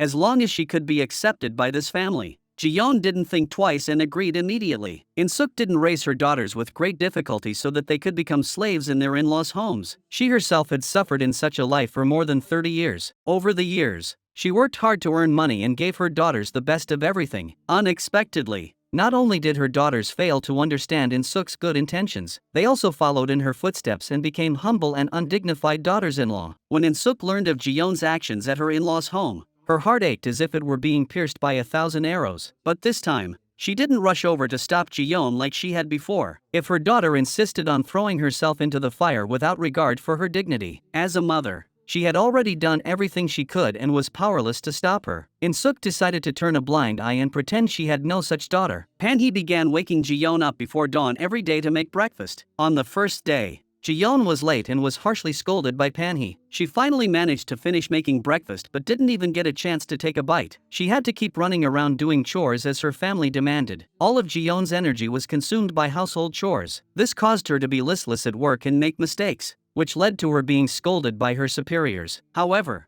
even at this moment, when her father-in-law called, Jiyeon had to put down what she was doing and pretend to be happy to answer the phone. Pan-hee enjoyed torturing Jiyeon and felt happy. It made him feel like he was torturing Insuk. Taehan felt sorry for his wife when he saw how exhausted she was, but Jiyeon said that as long as she could get her father-in-law's approval, everything was worth it. Jiyeon worked late and was scolded by her father-in-law again. Pan-hee even wanted her to quit her job and stay at home to be a housewife. Qene couldn't stand it anymore. Although he was living in Pan-hee's house, but he couldn't just stand by and watch his daughter being tortured by Pan-hee's unreasonable behavior. You boss my daughter around, so I'll boss your son around. Besides, the fake pregnancy wasn't just your daughter's fault. Taehan also has an inescapable responsibility. The two fathers argued directly at the dinner table for the sake of their children and ended up parting on bad terms. Jiyeon was so happy that she didn't care about her parents' feelings. She even put the unequal agreement in the most conspicuous place to remind herself of it at all times. Poor Insuk was hurt by her daughters one after another. Jae-hye believed that only by escaping her mother's control could she pursue a free life. Insuk no longer wanted to control her eldest daughter too much. Jae-hye believed that her approach was correct. In order to prove herself, she even got back in touch with her poor first love, who had been rejected and driven away by her mother. Jae-hye believed that her mother had taken away her life back then, and now she wanted to rekindle her first love and return to the era of love that belonged only to her 10 years ago. Pan-hee was again thinking of ways to deal with Jiyeon. At the company, Jiyeon was Taehan's boss, so Pan-hee had to make sure that Jiyeon always understood her position as a wife. Pan-hee must make Jiyeon understand what it means to be a daughter-in-law and what it means to be a wife. She then calls Jiyeon at work and tells her to hurry home to do housework. Pan-hee has specially prepared thousands of pounds of cabbage for Jiyeon to pickle. Jiyeon looks at the cabbage scattered all over the floor and is at a loss. She had thought someone at home would help her pickle the cabbage. However, Taehan's sister said that this task must be completed by Jiyeon alone. Jiyeon, determined to become a good daughter-in-law, picked up a knife and began working diligently. But even cutting a single cabbage in half was extremely difficult for her. Qene couldn't bear to see his daughter suffer and told his ex-wife about it. Insuk said that this was Jiyeon's own doing and that she had already tried to her. But as soon as she hung up the phone, Insuk's eyes were filled with tears, thinking of her disobedient daughter, who was just starting out and already being abused by her father-in-law. She felt incredibly heartbroken. Insuk said she didn't care about her daughter. but her body was very honest. She immediately went to Jiyeon. Insuk was furious when she saw the father and daughter in front of her. She asked her daughter if she was happy married into this family. Jiyeon stubbornly refused to admit how tired she was. Insuk wasn't blind. The truth was right in front of her. Jiyeon should have been sitting in her office working, but instead she had taken time off to come home and pickle cabbage. Insuk complained directly in front of her ex-husband. Jiyeon's current situation was exactly the same as hers back then. Qene was afraid that Insuk would blame him, so he quickly interrupted her. Insuk finds a few people who are skilled at making kimchi and asks them to help Jiyeon. When she walks into the kitchen and sees the mess, she can't bear to look. Insuk just sighs and feels even more sorry for her poor daughter. When she goes to the room, Insuk feels even more angry. All the home appliances she had bought for Jiyeon have been returned to the store by Panhee. Insuk was so angry that she cursed Panhee and his entire family. When she saw the unequal agreement on the wall, she became even more furious. Historically, it had always been her who imposed restrictions on her son-in-law. After reading the contents, Insuk nearly exploded with anger. The agreements she had written in the past were at least fair, but Jiyeon's agreement was utterly devoid of dignity and humanity. Panhee had actually treated the daughter she had raised with so much effort like a servant. Insuk angrily scolded Qene for just standing by and watching his daughter be bullied like this in their own home. She angrily accused Qene of being a freeloader who couldn't do a single thing. Insuk couldn't just sit idly by and decided to intervene in Jiyeon's marriage once again. Panhee believes that Jiyeon is fooling herself and is not sincere about making kimchi. He finally finds a reason to kick Jiyeon out. Unexpectedly, Jiyeon does not think she is wrong. If someone who has never made kimchi before does not find a professional to teach them, then they will never learn how to make kimchi on their own. Panhee's eyes widen upon hearing this, but he is speechless. Angry, he angrily rebukes Insuk for interfering in his family's affairs. Insuk is also very angry and questions him about why he is making his highly educated and well-paid daughter take time off work to make kimchi and do housework. She warns Panhee not to continue tormenting her daughter. Panhee refuses to back down and says that he is only teaching Jiyeon the lessons of life. The two argue endlessly on the phone. After hanging up, Panhee continues to rant about how Insuk has failed to raise her daughter properly. The more Insuk thinks about it, the more she feels that she must interfere in Jiyeon's affairs again. She absolutely cannot allow her daughter to continue to be tormented. That day, Taehan and his wife were preparing to discuss their future when, unexpectedly, his father walked in without knocking. Panhee saw the movement under the covers and felt extremely embarrassed. However, instead of leaving quickly, he deliberately coughed a few times. This scared the young couple and made them feel even more awkward. However, Panhee had come to remind Jiyeon to learn how to do housework properly in the future. Jiyeon promised to be a good daughter-in-law and wife. Hearing this, Panhee left happily. Taehan's wife, who had grown up like a princess, was suffering and working hard in her own home. Jiyeon felt that as long as she was with the person she loved, no matter how hard or tiring it was, it didn't matter. But her mother, who treated her like a treasure, was not willing to accept this. Insuk decided to use her usual methods to make her daughter suffer less. She replaced all the kitchen utensils that Panhee had used for decades with new ones. Then, Insuk threw away everything in the refrigerator without hesitation. When Panhee returned, she was shocked to find that the kitchen was filled with a pleasant aroma and looked brand new. What made him even more upset was that the heavy iron pot that weighed dozens of pounds had also been replaced. He angrily asked Jiyeon why she had thrown away everything in the kitchen. Jiyeon immediately looked confused. Panhee realized it must be Insuk's doing and rushed out. He hoped to retrieve the items, but it was too late. Panhee lost two cherished possessions and blamed Jiyeon for everything. He demanded that Jiyeon quit her job and become a full-time housewife. Jiyeon could only humbly agree in order to quell her father-in-law's anger. Fortunately, Taehan finally dared to stand up to his father for Jiyeon. He thought his father had gone too far. Jiyeon had been working so hard for this family. Since she married into this family, she had not had a single day of peace. Taehan's protection of his wife made Jiyeon's father very happy. Poor Insuk is now busy with the affairs of her two daughters. She has just finished dealing with Jiyeon and now has to worry about Jae-hae. Jae-hae is very angry with her mother for breaking up her first love. Now she no longer cares about her mother's feelings and wants to rekindle her first love and live with her daughter. Insuk used money to drive away Jae-hae's first love, so Insuk has always believed that the man was unreliable. Jae-hae firmly believes that her first love was forced to take her mother's money. Now she must break free from her mother's control and choose the love she wants. Unexpectedly,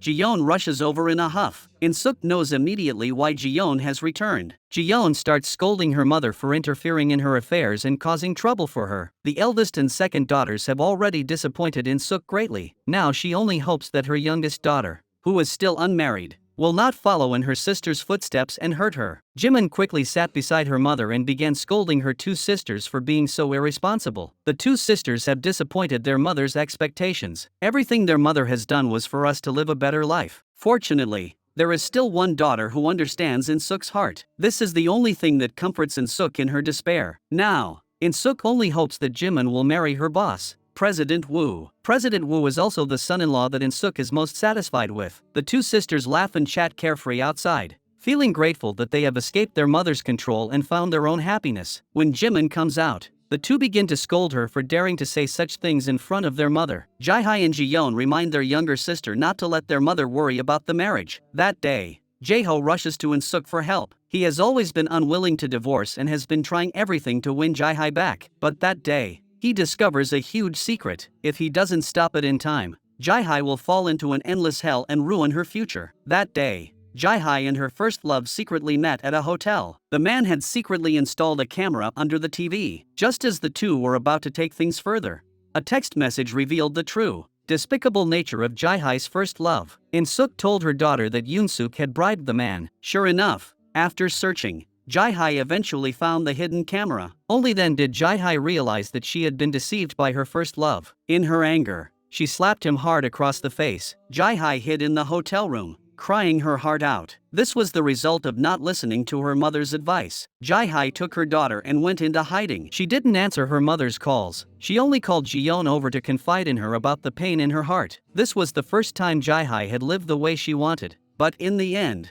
she was hurt so badly. Insuk couldn't get in touch with Jae-hai and was very worried at home. She told Jae-ho to hurry home and beg Yunsuk not to make a big deal out of it. Otherwise, Jae-hai might really be finished this time. Ji-yeon replied that her mother shouldn't worry about Jae-hai. How could Insuk not be worried about this? If this wasn't handled properly, Jae-hai's reputation could be ruined for the rest of her life. She immediately asked Ji-yeon to take her to see Jae-hai to think of a plan. Ji-yeon didn't think it mattered if her sister had done something like that with her first love, so she refused to tell her mother where Jae-hai was. Insuk knew that Yunsuk would never let this go. However, Yunsuk's goal was to fabricate evidence of Jae-hai's infidelity to ruin her reputation, force her to divorce, and take custody of their granddaughter. Jae-ho had initially believed that Jae-hai had been deceived into getting involved with her first love. But after seeing the video of Jae-hai passively engaging in intimate acts with the man, Jae-ho was heartbroken and felt utterly hopeless. He angrily told his mother he would no longer interfere in Jae-hai's affairs. Jae-ho told his mother to hurry up and process his divorce from Jae-hai. In the end, he must bring his daughter back from Jae-hai's hands. Insuk came to the office but saw that Yunsuk was already sitting there. Yunsuk was now gloating as she showed Insuk the evidence of Jae-hai's infidelity. If Jae-hai didn't divorce quietly and hand over the child, she would lose everything. Yunsuk demanded that Insuk give her an answer by tomorrow. This matter really gave Insuk a headache. She couldn't contact Jae-hai now. Moreover, Ji-yeon wouldn't tell her where Jae-hai was. Jae-hai still didn't realize the seriousness of the situation. The three daughters were united in their decision not to tell Insuk Jae-hai's current hiding place. Jae-hai felt that she could solve the current situation and then take her daughter abroad to live. Even when faced with her mother-in-law's threats, Jae-hai is still fearless in her counterattack. She will never give in and will never hand over her daughter. Jae-hai's words once again enrage Yunsuk. Anxious, Insuk calls Ji-yeon again to ask about Jae-hai's whereabouts. However, Ji-yeon reassures her mother not to worry. Jae-hai says that there are many ways to solve the current crisis and that it is not necessary to send the child back to her in-laws. Hearing this, Insuk feels exhausted. She knows that Yunsuk is a woman who is not easy to deal with. Insuk receives a call from Jae-hai and immediately explains that the situation is very urgent. She tells Jae-hai not to be so stubborn, or else there will be big trouble. By then, there won't even be a chance to regret it. Jae-hai doesn't think she did anything wrong and still believes that it is her mother's interference in her life that led to the current tragedy. She refused to accept her mother's solution and insisted on doing things her own way. This made Insuk want to cry. If things continued like this, her precious daughter would die a miserable death. Insuk did not bring her daughter to Yunsuk at the appointed time. Yunsuk did not hesitate to upload all of Jae-hai's scandalous photos online. Now everyone knew about the scandalous life of Jae-hai, the daughter-in-law of a wealthy family and the daughter of a university professor. When Jae-hai saw that her affairs had been posted online and had become a hot topic, she finally realized the seriousness of the situation. Insuk was so angry at home that she was about to go crazy. She cursed Yunsuk for making up lies and ruining her daughter's life. She wanted to go and teach Yunsuk a lesson right then and there. But now, Insuk was more anxious than anyone else. She had to save her daughter as soon as possible. She asked Jiyeon to take her to see Jae-hai again and send the child back. Although the child was also important, the most pressing matter now was to save her daughter. However, Jiyeon still felt that going there now would only make Jae-hai feel worse. Insuk felt like she was about to go crazy. Unexpectedly, at this moment, Sunja came and questioned Insuk about how she raised her children. She even brought up the accident that Insuk caused that killed her son. Poor Insuk, bearing all the pain alone, felt like she might break down if this continued. Early in the morning, Insuk received devastating news. Jae-hai had been stripped of her professorship at the university. Helpless, Insuk immediately called Jiyeon to come back and help, but Jiyeon was busy preparing sacrificial foods for her in-laws and had no time. Jimin was also out on a date and refused to come home. With no other options, Insuk had no choice but to call her ex-husband. But Qene brought Insuk even more devastating news. Yunsuk was demanding that Jae-hai compensate her with 100 billion won in divorce settlement fees. Insuk fainted on the spot upon seeing the amount. Qene immediately took his ex-wife to the hospital for treatment. When Insuk regained consciousness, she asked her ex-husband not to tell their daughters about her fainting. She decided to find a way to pay Jae-hai the 10 billion won to her in-laws. Today is Mid-Autumn Festival, and her daughters, who don't know that their mother is in the hospital, are busy with their own affairs. After many days of practice, Jiyeon is now able to prepare the food for the ritual in the kitchen. She wanted to finish the ritual at her in-laws' house and hurried back to be with her mother. Upon hearing this, Panhee immediately stopped her daughter-in-law from leaving. With no other choice, Jiyeon had no choice but to call her mother to wish her well. Fortunately, Panhee stopped Jiyeon from going to her parents' house, so the news of Insuk's hospitalization did not spread. The doctor conducted a preliminary examination of Insuk's body and found some abnormalities. He asked Insuk to undergo a more comprehensive examination. However, Insuk did not take it seriously, thinking that she was in good health and that there was no need for further examination. President Woo arrived and told Insuk some very bad news. According to his understanding, even if Jae-hai paid compensation, it was not certain that the case would be closed. In the future, the other party could file a new lawsuit every 10 years, and the compensation would be a bottomless pit. Hearing this news, Insuk was so angry that she almost died on the spot. She did not expect Yunsuk to be even more vicious than she had imagined. Now, the only way to save Jae-hai was to find Yunsuk and settle the matter. Insuk couldn't just stand by and watch her daughter be ruined by Yunsuk. She took all of her possessions and property and knelt down in front of Yunsuk. Insuk hoped that Yunsuk would let her daughter off. This scene was witnessed by Yunsuk's husband. Minsik finally learned that his wife had sued his daughter-in-law. He told Insuk not to worry and to go home first. Minsik was furious at his wife's actions and cancelled their trip. Insuk walked along, cursing Yunsuk for ruining her daughter's life. Just then, she suddenly saw the child that Jae-hai had hidden in Jimin's arms, who had handed him to Junwo to take care of. The pain of being deceived and betrayed once again tore at Insuk's wounded heart. Insuk had thought that her younger daughter loved her, but now she was just like Jae-hai and Jiyeon, conspiring to deceive her. She angrily scolded Jimin for conspiring with her sisters to ostracize her. Insuk picked up the lawsuit documents that Jae-hai had compensated her with and placed them in front of them, blaming them for not understanding her. In the end, she pushed Jae-hai into an endless abyss. I even begged Yunsuk on my knees for your sisters. Jiyeon blamed her mother for going too far, thinking that they could solve the problem by finding a good lawyer and going through legal channels. Her innocent daughter's words almost made Insuk faint from anger again. Insuk even told Jiyeon to change her surname and never come back to this house, without daughters like them bothering her. She wondered how much happier she would be. Yunsuk was gloating over her success in framing Jae-hai. She made Insuk, who had held on to her pride, kneel before her, and her next step was to make Jae-hai kneel before her and beg for mercy. Unexpectedly, things took a 360-degree turn. It turned out that Jae-hai's first love couldn't live with his conscience, so he urgently called a press conference. The man revealed all the facts about how Yunsuk had instructed him to seduce Jae-hai into making a mistake and set a trap. He also presented the call records between him and Yunsuk as evidence. Under such clarification, all the punishments imposed on Jae-hai were revoked, including Yunsuk's divorce lawsuit. Upon hearing the news, Yunsuk completely broke down. Meanwhile, Insuk instantly felt relieved. She immediately wanted to bring Jae-hai and her granddaughter,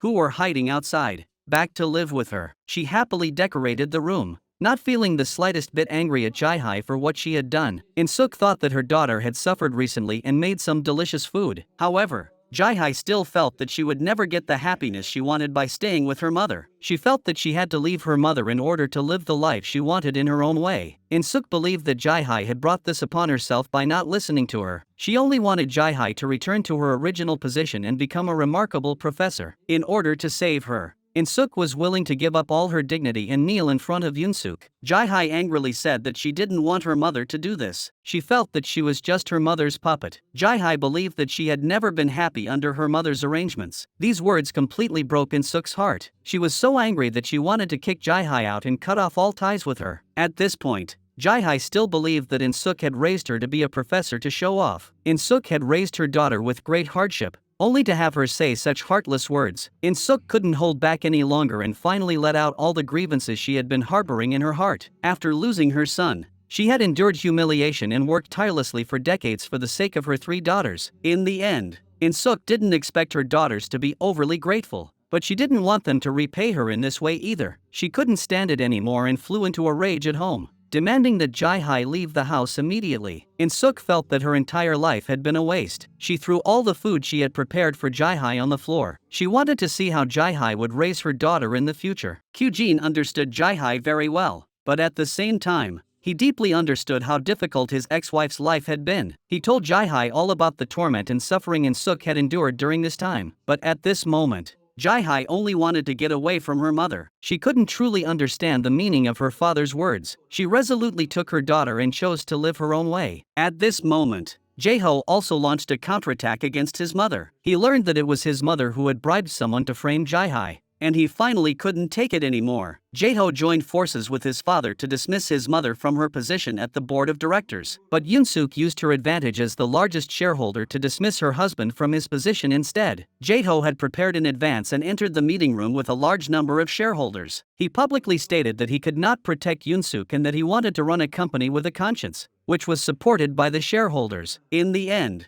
Yunsuk's position was removed. Yunsuk felt abandoned by everyone and angrily cursed in the meeting. The company was left to her by her biological father, and no one could drive her out. Yunsuk believed that her husband was just trying to take advantage of the situation to take over her company. At that moment, Jae-ho stood up and said that it was all his doing. Yunsuk immediately thought that her son was taking revenge on her because of Jae-hye. She decided to file for divorce from Jae-hye again. Minsik warned his wife not to do anything else that would damage the company and the family. She must not leave an immoral stain on the company, or she would have nowhere to go. Yunsuk asked her husband if he was threatening her. Insuk was extremely disappointed in her eldest and second daughters. Now she repeatedly warned her youngest daughter not to go against her like Jae-hye and Jiyeon. Jimin looked embarrassed and hesitated before giving his answer. Junwoo has finished his work here and has to return to his job overseas. His departure is unacceptable to Jimin, who is deeply in love with him. So Jimin decides to leave with Junwoo. Junwoo is very moved. Since that is the case, he decides to meet with Insuk to explain everything. Recently, Insuk has been suffering from headaches because of Jae-hye. Jimin doesn't dare to tell her mother about her situation directly. She can only say that her colleague has fallen in love with Junwoo and ask her mother what she thinks. Insuk felt sorry for her colleague's mother. What parent would want to marry their precious daughter to a single father and have her follow him overseas to work and suffer? Insuk lamented how daughters nowadays cause their parents so much worry. Seeing her mother's attitude, Jimin immediately felt pressured. At that moment, Insuk handed Jimin a ring. She believed that President Woo and Jimin were the perfect match. This made Jimin feel troubled and didn't know what to do. Moreover, President Woo asked Insuk to be the main salesperson for the company's 15th anniversary. Insuk, who had been worried about her daughter, was now completely happy. This made her even more eager for Jimin to accept President Woo. Unexpectedly, Jimin returned the ring to President Woo and explained that she had no feelings for him. Just as Insuk was happily preparing for the 15th anniversary celebration, President Woo came over looking dejected. President Woo tearfully told her about Jimin rejecting his feelings. Insuk directly asked him if he wanted to marry her daughter. President Woo gave an affirmative answer. So Insuk decided to gather everyone at home that night to finalize Jimin's marriage. That evening, President Woo arrived at Insuk's house early. Filled with excitement, Insuk brought Jimin and President Woo together at the dinner table. But Jimin had already found a way out, saying that he needed to go abroad to study advanced medical techniques and couldn't get married right now. Insuk couldn't delay her daughter's career, so she had no choice but to ask President Wu to wait a little longer. She was even happier that her younger daughter would be able to study abroad and brought out red wine to celebrate. Jimin used this lie to successfully sneak out of the country with Junwoo. Junwoo was furious upon learning of her actions. Jimin, not wanting to cause her mother more pain at this time, had no choice but to act this way. Junwoo embraced Jimin tenderly. Little did they know that President Wu, who had come to find Jimin, witnessed the entire scene. Without hesitation, President Wu immediately stripped Insuk of her position. After being betrayed and hurt by her two daughters, Insuk returned to work and finally felt a glimmer of happiness. Little did she know that this last shred of joy would turn into sorrow. When she learned from President Wu that she was fired because of Jimin and Junwoo's relationship, she was furious. President Wu was the young, successful, and promising man Insuk had always wanted for her daughter. Insuk couldn't bear the thought of her younger daughter marrying a single father. Overcome with grief and anger, she immediately runs to Junwoo's office. This causes Junwoo's call with Qene to be cut off. Insuk doesn't know that Junwoo, whom she looks down on, is the person who received her son's heart transplant. She thinks that Junwoo wants to kidnap her daughter, which is why he is in such a hurry to leave the country. Insuk is so angry that she immediately tries to flip the table in front of her to teach Junwoo a lesson. Jimin, who heard the news, rushes over and stops her. For the sake of love, Jimin says that everything is her own choice. Insuk is so heartbroken that she hits her daughter for the first time. After being hit, Jimin thinks that her relationship with her mother is over. Fortunately, Junwoo is a reasonable man and tells Jimin that this is just a mother's love for her child. He advises Jimin to be a good daughter and earn her mother's understanding and support. Junwoo said he would take Jimin to see Insuk to ask for her consent. Jimin didn't understand what Junwoo meant. She had learned from her two sisters that she should make her own decisions and didn't need her mother's consent. Qene was very excited to find Insuk. He wanted to tell her that he had found someone to accept his son's heart transplant. Insuk was extremely distressed because of her three daughters' betrayal. Now hearing about her deceased son's heart only made her feel even worse. Back then, when her son was declared brain dead, her husband had believed the doctors and refused to try to save him. In the end, Qene had even donated his heart without her consent. This was precisely the main reason Insuk had always hated and despised her ex-husband. Insuk blames Qene for living this long without ever worrying about the family or fulfilling his duties as a husband and father. She feels so much pain all over her body that she rushes back to her room to rest. Soon, Jiyeon is called back by her father. Insuk endures the pain and rushes over to scold Jiyeon for not setting a good example for Jimin. She even compares President Wu to Taehan. Taehan believed that Insuk's excessive interference had complicated the situation. It was clear that Insuk looked down on Taehan in every way. Qene arrived at Junwoo's house and sought his daughter, assuming they were already living together. Enraged, he slapped Junwoo across the face. Jimin was furious at her father's behavior. Since she was born, her father had never given her any warmth. She has always been scolded by her grandmother for speaking up and being blamed for her brother's death. Her father has never helped her. So why does he have the right to interfere in her relationship now? Jiyeon hurriedly told her sister to apologize to her father. However, Jimin refused, saying she could never apologize. Insuk was delighted to hear that Qene had hit Junwoo. She began blaming Jiyeon for setting a bad example and ruining Jimin's life. Jimin, however, believed that everything was her mother's fault. She learned from her two sisters and said some harsh words. Insuk told Jiyeon to leave quickly and not stay there to make her angry. Jiyeon said she would never return to her mother's house and left in a hurry. Unexpectedly, Jimin took advantage of her mother's inattention to pack her bags and ran away from home. When Insuk found out, she collapsed on the floor in pain. As a result, the pain became more and more intense. With no one to take care of her, Insuk struggled to get to the hospital by herself. The doctor delivered bad news to Insuk. Her body had developed serious issues and she needed immediate treatment. Jimin, disregarding everything, finally got married to Junwoo. Junwoo tightly embraced Jimin, saying he felt honored to marry such an outstanding girl. He promised to spend the rest of his life loving and protecting her until death. Now that they were married, the two no longer feared anything. Jimin immediately wanted to tell her mother about the marriage, but the house was empty. When Insuk arrived at the hospital, the situation was critical. Fortunately, the doctors performed emergency treatment on Insuk. Insuk now had to be hospitalized for further treatment and tests to determine the cause of her illness. At that moment, Jimin called and directly told her about the marriage registration with Junwoo. Jimin also mentioned that her two older sisters had served as witnesses. She wasn't there to seek her mother's consent but merely to inform her. Insuk felt more and more that life had lost all meaning. She was about to die, yet her three daughters were treating her this way. Unwilling to accept this, Insuk immediately pulled out the 4-tube and left. Jihye and Jiyeon stood united to help their sister overcome their mother. When Qene returned and saw Junwoo, he immediately rushed forward to give him a severe beating. He demanded Jimin divorce Junwoo immediately in his father's name. At that moment, Insuk, who had been hiding her illness, returned home. Seeing her 3 daughters together in the house for the first time in a long time, she did not feel happy. Jimin handed the marriage registration documents directly to her mother. Even so, Insuk still refused to allow her daughter to marry Junwoo. As an orphan, Junwoo decided to treat Insuk and Qene as his own parents after marrying Jimin. Perhaps due to his heart transplant, Junwoo always felt an inexplicable pang in his heart. Insuk tore up Jimin's marriage documents. Jimin shouted at her mother for her excessive behavior. Insuk shouted back, telling her that tearing up this piece of paper would make her feel sorry. Does that mean you don't care about tearing your mother's heart apart? Jimin also burst out, saying that she wanted to pursue the love she desired. Insuk asked her, "Is the love you desire to be someone's stepmother? Your mother worked hard to raise you and make you a good doctor. Even if you end up not being able to do anything, your mother doesn't want you to go to a faraway place like Africa to suffer with an orphan and someone else's child." Jimin couldn't hear any of this. She felt that she had finally found the love and happiness she wanted, but her mother was against it. She yelled, "What is mom doing?"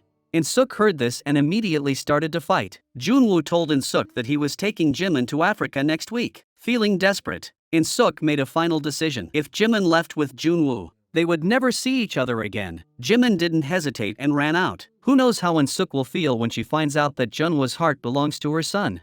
Jiyeon and Jihye began to blame their mother for not letting go and blessing their daughters to choose their own lives. Poor parents. With all their good intentions, Insuk's heart was torn apart. Unable to be understood. She had been tormented by an unhappy marriage for over 30 years and knew all too well the pain it brought. Now her daughters were not listening to her and were hurting her so cruelly. Insuk had worked so hard all her life for her 3 daughters, only to be rewarded like this. She immediately declared that from now on, she would consider herself as if she had never given birth to these 3 daughters. Jihye immediately shouted for her sister to leave, adding that it was better not to have such a mother. Insuk also told Qene to leave, as she had already cut ties with her daughters and had no connection to him anymore. When she was alone, she smiled, but as she smiled, tears began to flow uncontrollably. Insuk's medical results showed severe kidney failure, and she needed a kidney transplant immediately. The doctor told Insuk to have her children come to the hospital for a kidney transplant match. However, Insuk endured the pain and told the doctor she had no children. Poor Insuk had sacrificed her entire life for her children, only to end up in such a tragic situation. Just when she was feeling hopeless about her life, she received news that her youngest daughter was getting married. Insuk never thought that her youngest daughter would actually do something so heartless. Breaking off their mother-daughter relationship was just something she said in a fit of anger, but her daughters took it seriously. Even for something as important as getting married,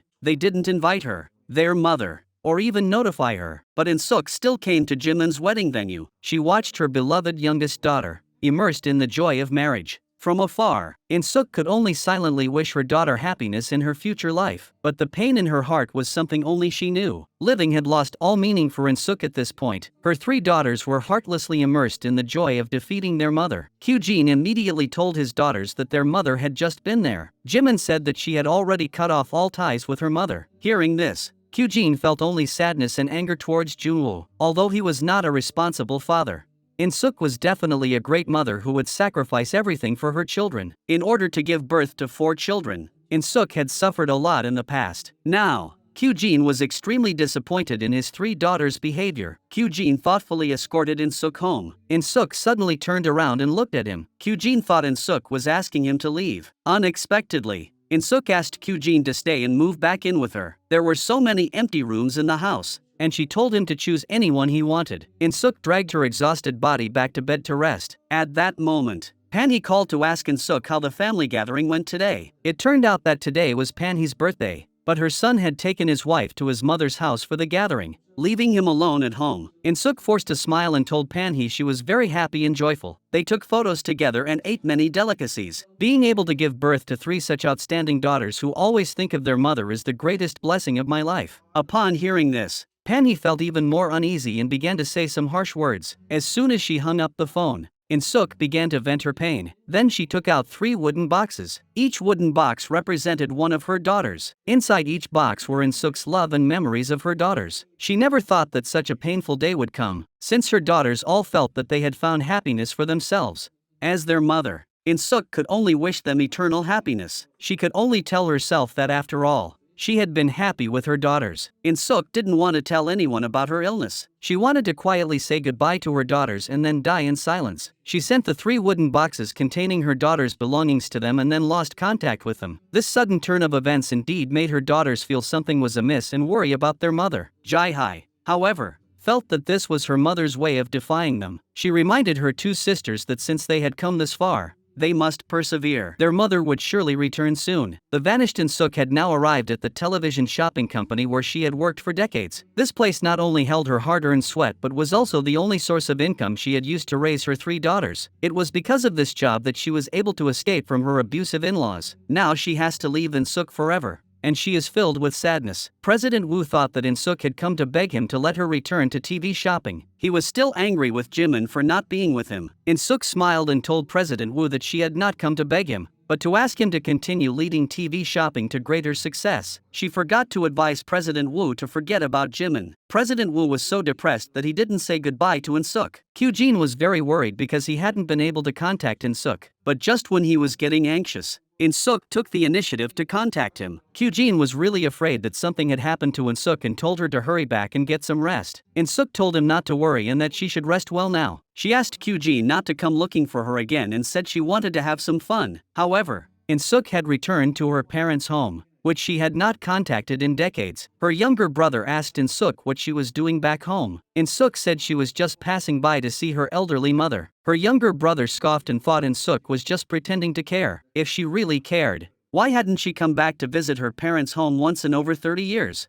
At that moment, her elderly mother heard the voice of the daughter she had been longing for. She ran out and saw that it was really her daughter. The elderly mother, who was still agile, rushed forward and hugged her daughter, whom she hadn't seen in over 30 years. "My daughter, you've lost weight. I'll make your favorite meal for you," Insuk said to her mother. I'm sorry, daughter, for being so stubborn back then and not listening to your parents' advice. I ran away from home and cut off all contact with you. In the end, I suffered for more than 30 years in my husband's family and didn't dare to return to my parents' home to complain. Insuk didn't listen to her parents' advice and ended up being punished. This is why she advised her 3 daughters to find a good husband. Insuk's return finally allowed her elderly mother to feel at ease and close her eyes. All these years, the old mother never went a day without hoping Insuk would come back to visit, so she kept the door open for decades, always leaving a light on in the courtyard for Insuk. She was afraid Insuk might return one day and not dare to come in. The old mother's longing for her daughter went unanswered all these years. That's why the younger brother felt angry when he saw his sister finally return. Whether her daughter is living well is the old mother's greatest concern now. Insuk tells her elderly mother that she is very happy,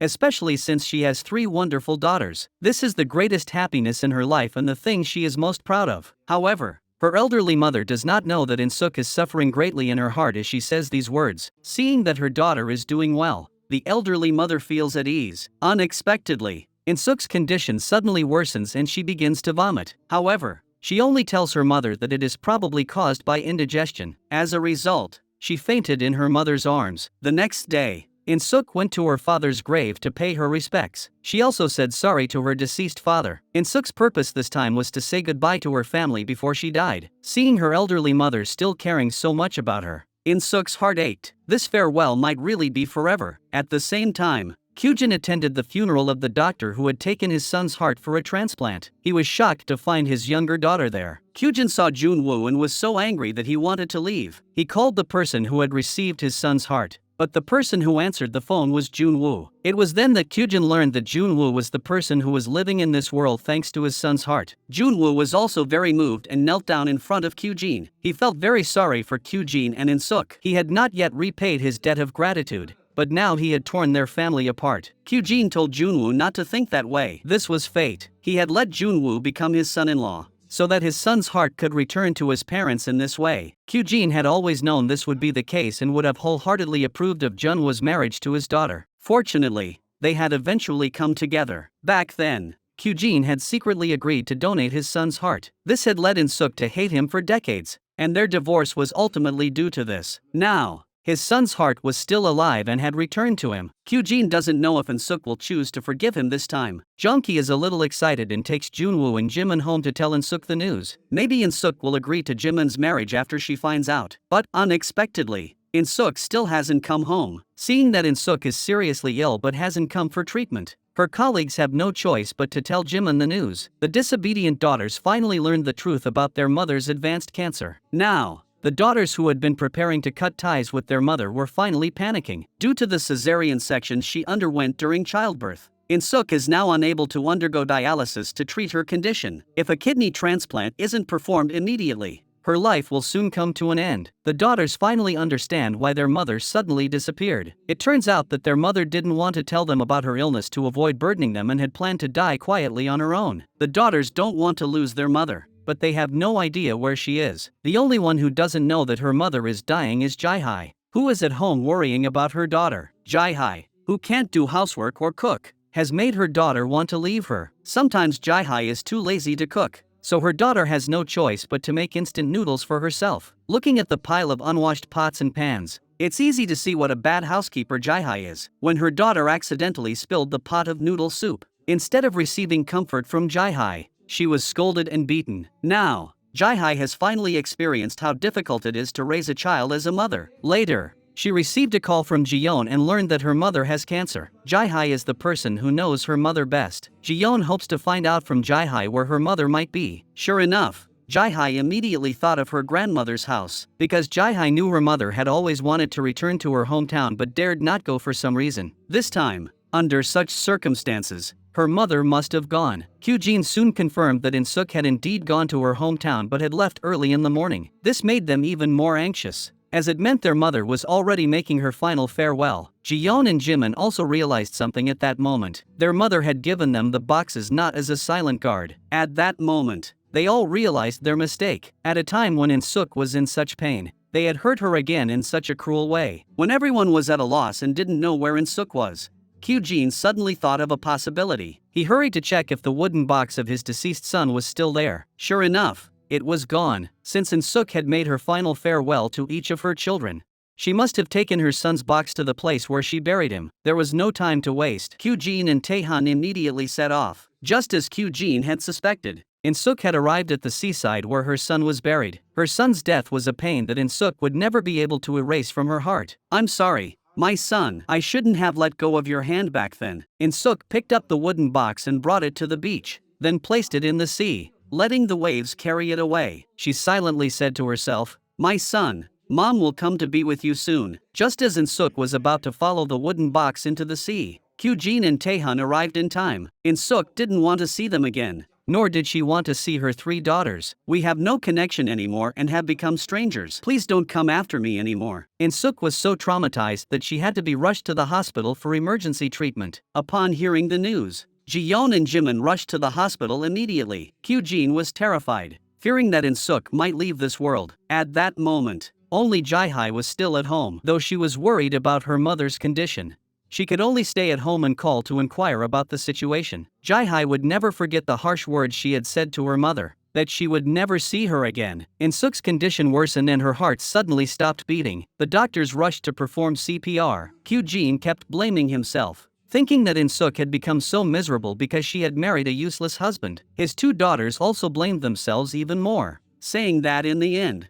they were all at fault. A useless husband had made his wife work so hard, and his spoiled daughters had caused her so much trouble. All of this had led to Insuk's tragic end. Jeonki couldn't just stand by and watch Insuk die. He decided to donate one of his kidneys to Insuk. After the doctor's emergency treatment, Insuk's life was temporarily saved. Qene didn't want to leave Insuk's side for a moment. He sent his children home and stayed behind to take care of her. When he was about to lose Insuk, Jeonki finally realized his mistake. Jimin decided not to go abroad and to undergo a kidney match test. Jiyeon was very distressed because her father-in-law kept urging her to get pregnant, so she wanted Taehan to talk to his father and postpone their plans to have children. She also wanted to undergo the match to save her poor mother. Taehan said he supported Jiyeon's decision. When Panhee learns of Insuk's condition, he no longer gloats, but instead feels deep sympathy and fear. He sympathizes with Insuk, who used to be proud of her 3 daughters. but was ultimately hurt by them. He fears that his own 3 children will hurt him. Taehan's sister has become like Insuk's 3 daughters. She has fallen in love with a man she shouldn't love. Panhee tried to stop her like Insuk did, but it was to no avail. What Panhee didn't know was that his daughter was pregnant with Yunsuk's youngest son's child. So Panhee felt a sense of shared misfortune with Insuk. Jae-hai hid at home and cried bitterly. She knew her mother had lived for her 3 children, but now that the children were gone, her mother had no reason to live. The next day, Qene wanted to tell Insuk, who had woken up, about his plan to transplant his dead son's heart to Junwoo. Insuk was even more heartbroken after hearing this and didn't want to hear Qene continue. She had no intention of accepting the kidney transplants from her children and deliberately said harsh words, cutting off all ties with them. She no longer had children. Insuk, who had spent her whole life thinking about her daughters, didn't want to burden any of them with her illness. Jae-hai finally came to Insuk, but she said ruthlessly, even if you die, you want your daughters to become criminals who deserve the death penalty? Why won't you let us have the transplants? Why are you acting like a child? Insuk angrily asked Jae-hai why she was doing this to her. Jae-hai actually wanted her mother to live, but she said the wrong thing. Insuk refused treatment and insisted on leaving. Taehan had no choice but to compromise, but he had to stay by Insuk's side at all times. Don't underestimate Taehan for being a bit clumsy. In critical moments, he is the one who can give Insuk the most warmth among everyone. Taehan's current stance is entirely on Insuk's side. He then disciplined the 3 disobedient daughters on Insuk's behalf. Taehan also took this opportunity to convince Insuk to accept him as her son-in-law. He deliberately kept calling Insuk mom. Taehan tells Insuk that he lost his mother when he was young, so he has always wanted to have a mother. Marrying Jiyeon is indeed the happiest thing in his life, but what makes him happiest is that he finally has a mother. Taehan knows that Insuk has always been proud of her daughters. Her current heartache is also caused by her daughter's disobedience, so Taehan keeps comforting Insuk's wounded heart. He thanked Insuk for raising Jiyeon so well, allowing him to have such a wonderful wife. He also envied Jiyeon for having such a loving mother. Insuk felt a great deal of comfort when she heard someone praise her daughter. Taehan knew that Insuk didn't want to seek treatment and was in a hurry to leave because she didn't want to be a burden to her children. At that moment, Taehan once again spoke the words that Insuk had been holding back in her heart. First, he scolded Jae-hai for being so unkind. Then Taehan talked about his wife and took all the responsibility upon himself. Hearing these words, Insuk smiled for the first time in a long time. Taehan thought that Jimin was the worst. She could become an excellent doctor, so one could imagine how much effort her mother had put in behind the scenes. Insuk said angrily that she had sacrificed the most for this daughter. Taehan then asked Insuk why she hated Qene so much. Insuk's heart ached unbearably at the mention of her ex-husband's name. Qene had secretly donated his son's heart to save someone else's life. Moreover, Qene had been praised in the newspaper for his noble sacrifice. Insuk thought about her own miserable life. She had worked so hard to raise her daughters, who were like her own flesh and blood, only to have them all turn against her in the end. She had lost everything. What was the point of accepting a kidney transplant and continuing to live? Junwoo knelt on the floor and told her about receiving the heart. Insuk couldn't accept her son's death. It was a pain she would never be able to get over in her lifetime. But just as Insuk was about to leave in pain, Junwoo called out to her. In Junwoo's view, he was alive because of Insuk's son's heart, so he was Insuk's son. He had always wondered where the mother of this heart was. He wanted to grow up to be a good person and looked forward to the day when he could meet his heart's mother and be her son. Junwoo also knew that his mother, who was in an unknown place, must be praying every day for this heart to grow up healthy. Mom, thanks to you, I've grown up healthy. Seeing her was like seeing the mother he had lost when he was a child. Junwoo hadn't come to beg Insuk to accept him. He had come to tell Insuk that although her son had passed away, his heart was still beating healthily in this world. To avoid hurting Insuk, Junwoo decided to never appear before her or Jimin again. Junwoo asked Insuk if she could consider him her son. Insuk slowly approaches her son's heart with heavy steps. She reaches out and places her hand on Junwoo's chest, then listens to the strong beating of his heart. Insuk is certain that it is her son's heart. She was unable to see her son one last time, but perhaps she was waiting for this day to come. Heaven wanted to use this method to ease the pain that Insuk had been unable to let go of. Your son hasn't left you. He's come back healthy and safe. When Insuk began to truly understand Junwoo, she couldn't help but feel heartbroken. Junwoo was truly the most tragic person she had ever met in her life. Junwoo lost both his parents at a young age and was adopted by a doctor. After the transplant was successful, he began doing charity work everywhere. When he learned that his ex-wife was terminally ill, he resolutely chose to remarry. After a year together and the birth of a child, his ex-wife passed away. Not only was Junwoo pitiful, but the child who grew up without ever knowing his mother was even more pitiful. But at this point, Insuk was also very gratified that Junwoo, who was living with her son's heart, was such a responsible and kind person. Junwoo was very excited to finally be accepted by Insuk. He decided that he would no longer live as Insuk's son-in-law. Instead, he would live as Insuk's son and take good care of her. Junwoo began to instruct Jimin that she must never allow our mother to be hurt again. No matter what our mother says, we must listen even if it's not the path we want to take. We must obey. We must not let our mother, who has worked so hard all her life, continue to suffer. Jimin returned to her job and listened to her mother's words, refusing to leave. Even if it meant breaking up with Junwoo right now, she was willing to do so if it made her mother happy. She knows that her mother has accepted Junwoo, but she is just trying to make her mother happy. Insuk sincerely wishes Jimin well in her marriage and hopes that she will be a good wife and mother. Jimin is happy, but she also feels guilty that she is a doctor and did not discover her mother's illness earlier, which led to its worsening. As the saying goes, only after experiencing storms can one see a beautiful rainbow. Now Jimin truly understands how difficult it was for Insuk as a mother to raise 3 daughters. Jiyeon and Taehan also came to the hospital room and sincerely apologized to their mother. Insuk let it go. After all, Taehan was indeed a good husband who loved his wife dearly. Insuk was relieved that he would not ignore her like her husband had done when she was hurt by her in-laws. Jiyeon wondered why her sister didn't come at this time to reconcile with their mother. However, Insuk instructed Jiyeon not to mention the kidney transplant to Jaehai again. Since that was the case, Jiyeon had no intention of involving her sister. But some things seemed to be predestined by heaven. No one was a match for Insuk for the kidney transplant. Insuk didn't feel anything about this result. Instead, she was very happy, because this way, she could leave without burdening her children. Jongki was about to call his eldest daughter, who had not been tested for compatibility, to come to the hospital. But Insuk stopped him. Insuk clearly remembered how her eldest daughter had almost died during a cesarean section when she gave birth, so she didn't want her to go through that pain again. Even if she died, she didn't want Jaehai to be tested for compatibility. Insuk didn't find a suitable kidney for the transplant, and her condition deteriorated rapidly. She was tortured in bed, suffering excruciating pain until she went into shock. If this continued, Insuk would pass away in front of her loved ones. Jimin couldn't bear to watch her mother continue to suffer from the illness, so she picked up the phone and called her sister. If she still considered herself her mother's daughter, she should come immediately for the kidney transplant compatibility test. After hanging up the phone, Jaehai couldn't wait to go on her trip. She left her daughter in her husband's care for a while. She looked a little sad and reluctant to say goodbye to her daughter. Jaeho was very unhappy. Why did it look like a farewell between life and death?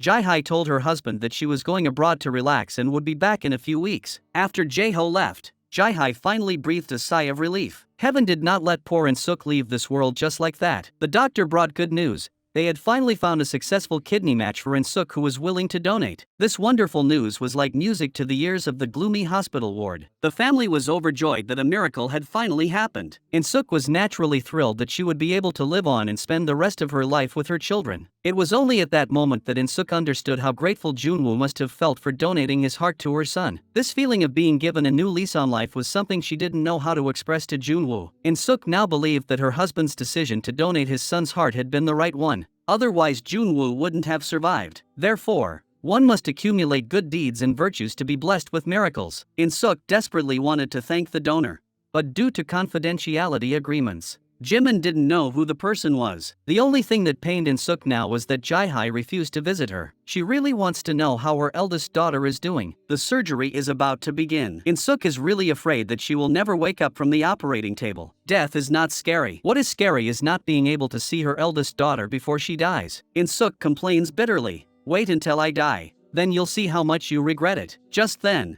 Jaeho arrives with Mina. Insuk's mood improves greatly. She asks why Jaehai didn't come. Jaeho could only tell her the truth that Jaehai had run off on a trip. This made Insuk's heart ache again, and she could only hold Mina tightly. However, to his surprise, Jaeho saw a familiar figure in the hospital. He couldn't believe it and immediately ran after her. Sure enough, the familiar figure was indeed Jaehai, who had said she had run off on a trip. It turned out that Jaehai had secretly come to the hospital to undergo a compatibility test and had actually succeeded. In order to get a transplant for her mother, She not only took medicine for anemia, but also hid from the doctor the fact that she was at risk during a cesarean section. Only then did Jae-ho realize that Jae-hai had lied about going on a trip and was actually preparing to donate a kidney to her mother. Jae-hai asked Jae-ho to keep it a secret from her mother, otherwise she would never agree to the transplant. Meanwhile, Jimin was shocked to see the kidney compatibility results for her mother, which showed a match rate of 70%. Such a high match rate is only possible between biological relatives. This made Jimin suspect that her mother might have had an illegitimate child outside the marriage. But before she could finish her thought,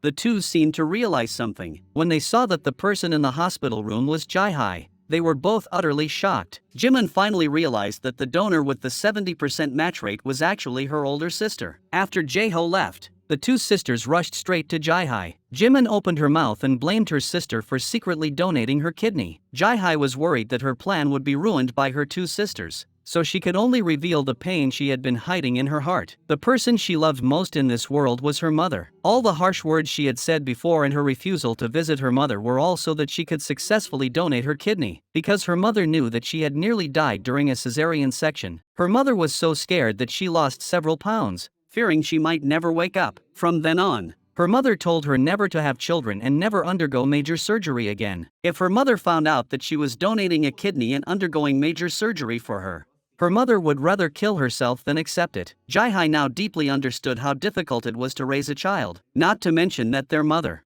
who had been so tormented, had raised 3 daughters so well. It was even more difficult. After the surgery, I will definitely apologize to my mother and say I'm sorry. At this moment, Ji-yeon and Jimin knew that they had wronged their sister. Before, they had been scolding her in their hearts every day. Thinking of this, they wanted to slap themselves hard. The 3 sisters decided once again to keep this a secret from their mother. Finally, the day of the surgery arrived, but Insuk was reluctant to enter the operating room. She was still hoping that Jae-hai would arrive. She was really afraid that she would never have another chance to see her beloved eldest daughter again. Insuk wondered why her other 2 sons-in-law and second daughter hadn't come. Qene was impatient and hurried her to go into surgery. In fact, Ji-yeon and the others were accompanying Jae-hai into the operating room. They were very worried about Jae-hai's condition and feared something might go wrong. As soon as Jae-hai entered the operating room, Insuk followed closely behind. Insuk saw Ji-yeon and the others standing at the entrance of the operating room and finally relaxed. However, Insuk was still worried about why Jae-hai hadn't arrived yet. Ji-yeon and Jimin reassured their mother not to worry, saying that Jae-hai might come over after the surgery was successful. "Mom, hang in there. We're waiting for you to come out and cook for us." In the end, Insuk's surgery was successful, and she survived. However, Jae-hai was sent to the intensive care unit, where her life was still in danger. At that moment, everyone finally understood the kind intentions behind Jae-hai's seemingly heartless actions. Qene realized that he had misunderstood Jae-hai all this time. Now that Jae-hai's condition was so critical, he felt even more guilty toward his father. Insuk recovered well after the surgery. She really wanted to thank the kidney donor in person. After hearing this, Qene couldn't hold back his tears and cried in front of Insuk. Shouldn't he be happy that he was still alive? Why was he crying? Qene then told her that the kidney donor was her eldest daughter, who had never come to see her. At that moment, Insuk finally understood why Jae-hai had acted so coldly and lied about going on a trip. It turned out that Jae-hai had been trying to secretly save her mother. All of Insuk's resentment and frustration vanished in an instant, leaving only endless love and worry for her eldest daughter. She couldn't care less about herself and her healing wounds as she rushed to visit her eldest daughter, who was fighting for her life in the intensive care unit. Insuk could only pray to God to let her daughter wake up quickly. All she could do now was hold her daughter's hand and pray to God. Jae-hai suddenly heard her mother's voice and slowly opened her eyes. She called out "Mom" over and over again. Jae-hai was so afraid that she would never see her mother again and kept saying she was sorry. Insuk told her daughter not to blame herself, as she was also responsible. At that moment, mother and daughter were both sobbing uncontrollably. Jae-hai's awakening finally signaled a happy and fulfilling ending. After going through this ordeal, each member of the family had come to understand many things they had once known but never truly grasped. Only through personal experience can one truly understand the responsibilities and duties that come with being a parent or a child. Only through experience can one truly appreciate that every word of a parent's nagging is the most beautiful melody in the world. I feel relieved for Insuk's 3 daughters, as many elderly children can no longer hear the nagging of their parents that they once found so annoying. Are you missing your mother right now?